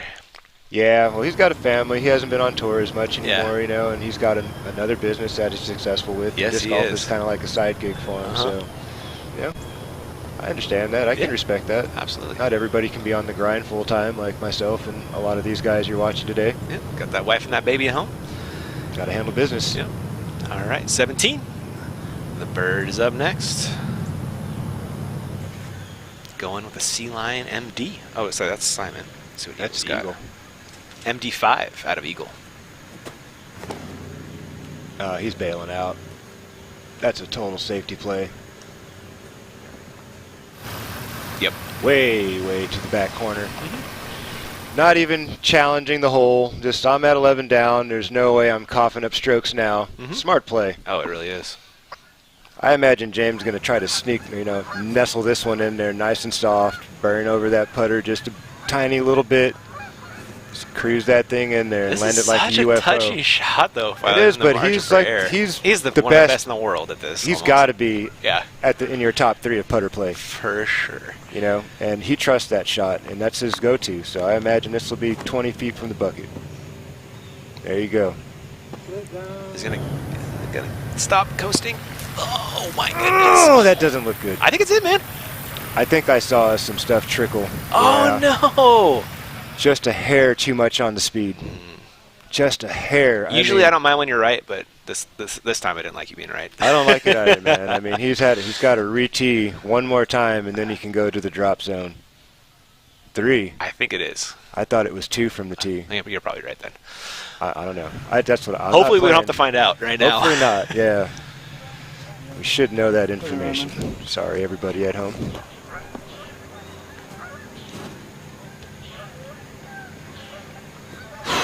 And the #1 putter's already been thrown, you know.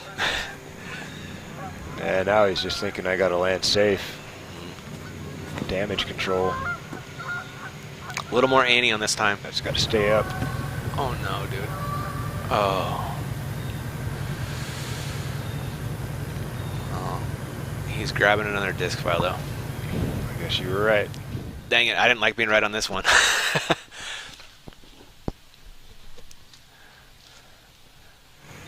So he is throwing 5 right now. Oh no. Oh no. Oh no. Oh no. Oh no. Man. Well, this is what we were talking about. 17. The potential for hole 17 to just absolutely destroy your round. And it can happen to anyone. That's just a turning Including killer, man. your returning champion. Ugh. Tough way to end the day for James Conrad, and he's still got one more hole to play. And he's going to have to regain his composure, finish this hole. He's going to finish And it 2 or 1 down, most likely. Hopefully come back and make a birdie on 18. And Paul Macbeth takes a stab at the ace and well inside circle 1. That's his zone, that overstable approach disc. He's gotten really good with that thing this year. Last couple years, I guess. Simon? Simon? Backhand?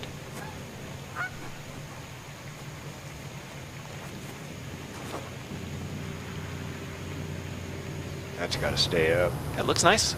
Oh, no. I told you, man. I've played this hole so Dang. many times, and I can tell right You when can. it leaves the hand, that's not it, or that's it, you know? And it's a little bit more air, and it's like that UFO finish is what you're looking for. There you go. Know what I mean? Oh, no. Oh, man. He's throwing 5 as well. There is not a drop of wind out there. No. It's just a tough hole to stick. And especially so when you're throwing backhands. I am with you, and I'm confused why he's not taking a sidearm and just banging that thing to the far right side like Eagle did. Right? And he just keeps going after the hole. He's like tin cupping right now. He is. Kevin Costner all over man. again. Oh, man. Simon. This is brutal to watch. That's watching 17, though, isn't it? That's the experience. You're going to get more heartbreak than you are happiness. And I asked Johnny and I saw Johnny McRae, his hole when he did that, and he's in the lead by a number of strokes. Yeah, I think he had like a 4-stroke lead or something like that. This is just brutal, though. Especially the first one. And there's even a little bit of extra space from the actual shelf in the foliage, and it just wouldn't stop for him. And this one. Second one just didn't have the airspace. You can see how hard it's cutting over. If you're going to do that play, you got to give it the air, and just know that you got plenty of space to work with. And then this one was just never turned enough. Just too much speed, too much air. Didn't turn it hard enough, and it sails way over the basket. Man. 30, 40 feet out into the water. There's a no-doubter in the wrong way, Philo. Yeah. Hate to see it, You do. It's tough to watch the defending champion come back and then just kind of relive a really brutal moment that he almost had to relive again when he won. Right. You know what I mean? Yeah, he barely squeaked out, right? Yeah, 1-stroke victory over a couple of guys, and it would have been 3 if I hadn't made double bogey on 17. And yeah, one of the toughest finishing holes in the game. No. Eagle from way, way out there is just going to pitch it up under the basket, have a drop-in 3, maintain his 11 under, pick his poison, pick his fight with hole 18. There you go.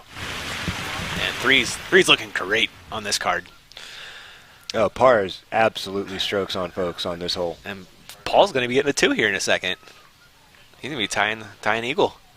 So the difference between what you saw with the men's earlier and the women's, James. Well, that was cool. That's a good 6.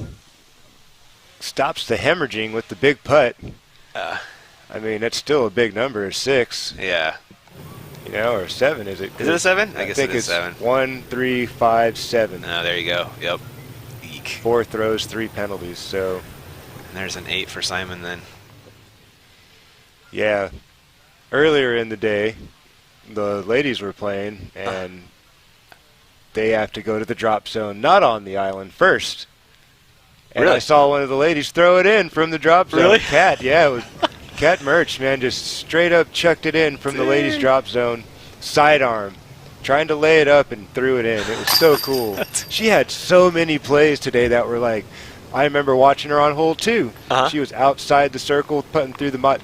Boom! Dead center, and she was like, whoa! Pumped up and ran out there. I saw 3 other plays and highlights where she did something similar, you know. And yeah, it's so cool, but we don't get to go from the tee shot to the drop zone out there to the left to the drop zone on the island like the ladies do. Apparently there's 3 shots from the tee zone, from the tee area, come down to the drop zone on the island. Now you're putting for your 6. So, all right, on to our finishing hole, and it's not an easy one. It is not. It's not the hardest hole ever that we've had to finish on. I think hole 18 at Ledgestone's much harder than this, but it's daunting because it's so skinny. Yeah. You know what I mean? And there's a lot of places to make a mistake. And like I was talking about earlier, the landing zone off the tee pad's just over 300 feet. And it's 300 feet to the big tree at the top of the hill. So the distances aren't so hard, but the shot shaping abilities and avoiding the garbage is key on the left side. You got to avoid that. If you're going to make your mistake anywhere on this hole, make it on the right. You know? Yeah, that's very true. Make your mistake on the right. Just don't cut and roll left, you know. There's that high hill up on the right side, short of the stump. If you burn it over too hard and it cuts and rolls down the hill, then you're in a world of trouble down there and you're playing for bogey at best. I was real worried about that one on my what I tee shot. mean? Yeah. So most guys are probably going to play the flick. If they're going to go backhand, they're going to throw something right at the wall of trees that's just going to slowly taper. The wall of trees on your left, they'll throw it inside of that line. Aim for that wood chip area up there, then they've got a pretty standard hyzer up into the green. Macbeth on the box, trying to hold on to the 11, maybe make it a 12 here to end the day. I mean, sit maybe one back at AB. He's going for it. I mean, he's going to play for birdie here. Absolutely. Oh, that is ripped. That's aggressive. He's asking for it to sit down. He's going to need to flex a little bit and sit, and he's done that up on top. Solid. He's inside 300 feet to the main tree up on top where you're aiming for to make your fade into the green, you know, onto the green surface. So, yeah, prime time position. Yeah, looked like an Undertaker out of Paul going like kind of fairway. Something's not going to dump too hard left at the end. I like that play. Can't throw over stable on this tee shot, working your shot like that. It's just not going to end well. Eagle's going to go Cloudbreaker again. Smart play. You know, you've got the flick here, and you got, you know, distance control for 3 1/4, 330. Pop it out there, right level with those wood chips, just like that. Ooh, this is good. That's real good. That's a little bit more than the 330. Wow, that's got to sit down though. Ooh. It's curling, right? Okay, He's good. Pinched a he's little? so far up there, I don't think he's pinched. You don't think it'll matter? I don't think so. Okay. I mean, he outdrove Macbeth's shot by 80 or 90 feet. He did. And Macbeth was on top of the hill. And he'll have a little bit of an angle issue, but he's not obstructed. And there was a time where I thought I'd never see a faster forehand than Eagles, and then we saw Ryan Sheldon. 82 miles an hour. Where was that, at the Preserve? Yeah. Unbelievable. Dude, Unbelievable. It was breaking my brain watching that guy rip forehands. Gotta be kidding me. Conrad, looks like the Wraith. I like this play. Use that natural glide out of the disc. It's just got to hold on a little bit longer. Hold on a little bit longer. I think he's got it. Yep, green flag. All right. I got word from the gallery that's a buzz out of Paul off the tee. Wow. I'm not surprised. That's perfect. That's the right disc for him on that shot. I absolutely. Ooh, Simon's doing things. He's getting cray, He's had enough of this cray. business.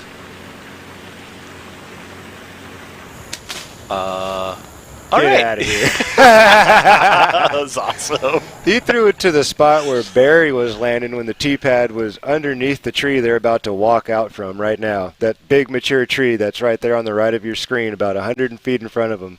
Barry was landing up there in that 03-04 or that 03 battle with Climo. That's how far up the hill he was getting if people want some reference for back in the old day. And Simon did that from back on the dock 100 feet back. And Barry rips, too. Yeah, this was in Barry's prime. Yeah, man. You know what I mean? And people still talk about those, that, you know, one of the iconic battles of gosh, Winthrop, absolutely. you know, of USDGC. And, yeah, I mean, just to put into perspective where his shot just landed, I don't think there's but 3 guys out here that can do that, you know? Yeah, it's a short list. Or have for the sure. courage to do it. And I think Simon just hit the you-know-what button and was like, you know what? I just blew up a little bit. I'm just going to have a little fun and throw something kind of crazy and whatever. Look at those fairway hits out of Eagle. 95%. 95. That's what you need. Yeah. You got to keep your disc on the fairway and give. That's why the guy's at 10 under, 11 under par, because he's giving himself opportunities and mitigating all the opportunities to get big numbers. You know, just cancel that right out. Keep your disc on the fairway. Keep chipping and dunking your way around this place. Don't have to be a hero to win. Most birdies wins, you know. That's the story. He knows that. Looks He like knows that. Paul's going to be up first with the second shots here. A ways back, but super reachable for him. Yeah, and he's at a pretty good point on the hill where he's not pointing too much uphill with his run-up, so he could probably just do a standstill even and just fire the disc right inside that yucca tree on his right there and just, you know, press it up towards that big oak and just let the disc drop. Let's see if you can get within one stroke of Anthony Barilla, our clubhouse leader at 13 down.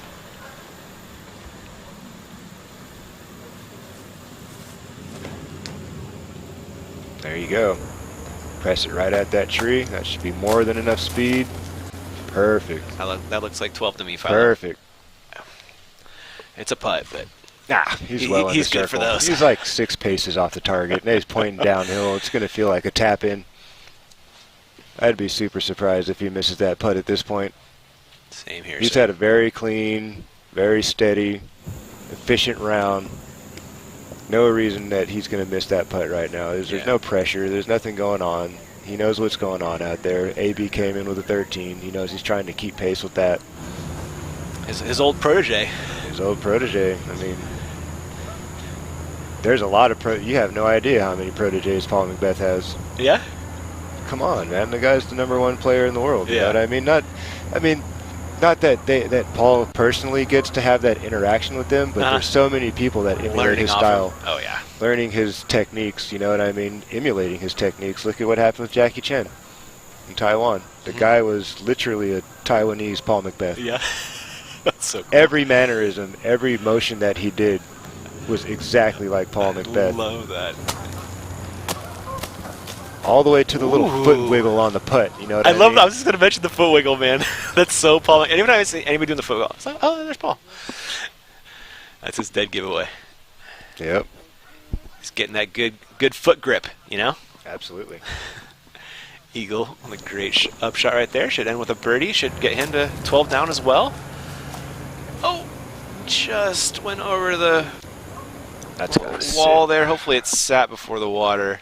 Hard to tell. James living on the edge. Wow. He couldn't have used any more of that fairway if he tried. I mean, he was literally on the line. He's going to take his meter off, which is going to make this shot a little bit more spiky than you would normally like. You kind of have to really hug the wall of trees, lots and lots of angle, a little bit of extra speed.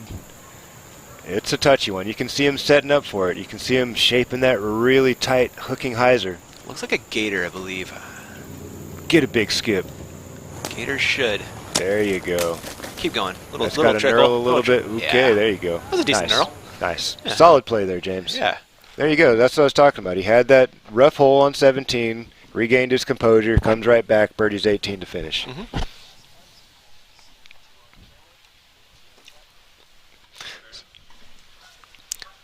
Checking out our leaderboard here. There's still AB sitting with a 2-stroke lead, but that's about to become 1 over both Paul and Eagle here, Philo. Absolutely. I mean, the heat is on now. The race is on. The tone has been set. You know, the pace has been set. I think everybody knows now what's expected. And I said this at the beginning of the cast, man. You did say we were going to see some I hot don't think scores, we're man. going to see, you know, 6, 7, 8s being hot this time. I think we're going to see some double-digit scores. We're going to see some guys that are going to shoot, you know, some numbers that are going to be tough to catch for the majority of the field. Yeah. You know what I mean? And now we're at that point where the round's just about over. These guys are on their last couple of holes. You got a 13, a couple of 12s, a bunch of 10s, a bunch of 9s, and I don't even think the 7s are going to make it on that top 10 list anymore. I don't think so. You know, and like I said, man, the level is up. The level is up. The Europeans said that last year when they showed up to the Memorial in Vegas. They were like, the level is up. We're bringing the heat. You guys aren't ready for this. And that trend has continued into the 2020 season, for sure. And you see the best players in the world are holding it down this year. You don't see too many of the, you know, Waco situations with Colton Montgomery. Oh, yeah, yeah. You know what I mean? Like, he's a fantastic player, but not very often are those guys in the mix. Recently, it's been the top players in the world showing up, putting a statement out there. We're ready to play. You know, like, you have to earn it from us if you want to win. And Paul's going to try and make it just a little bit harder right now. The birdie putt.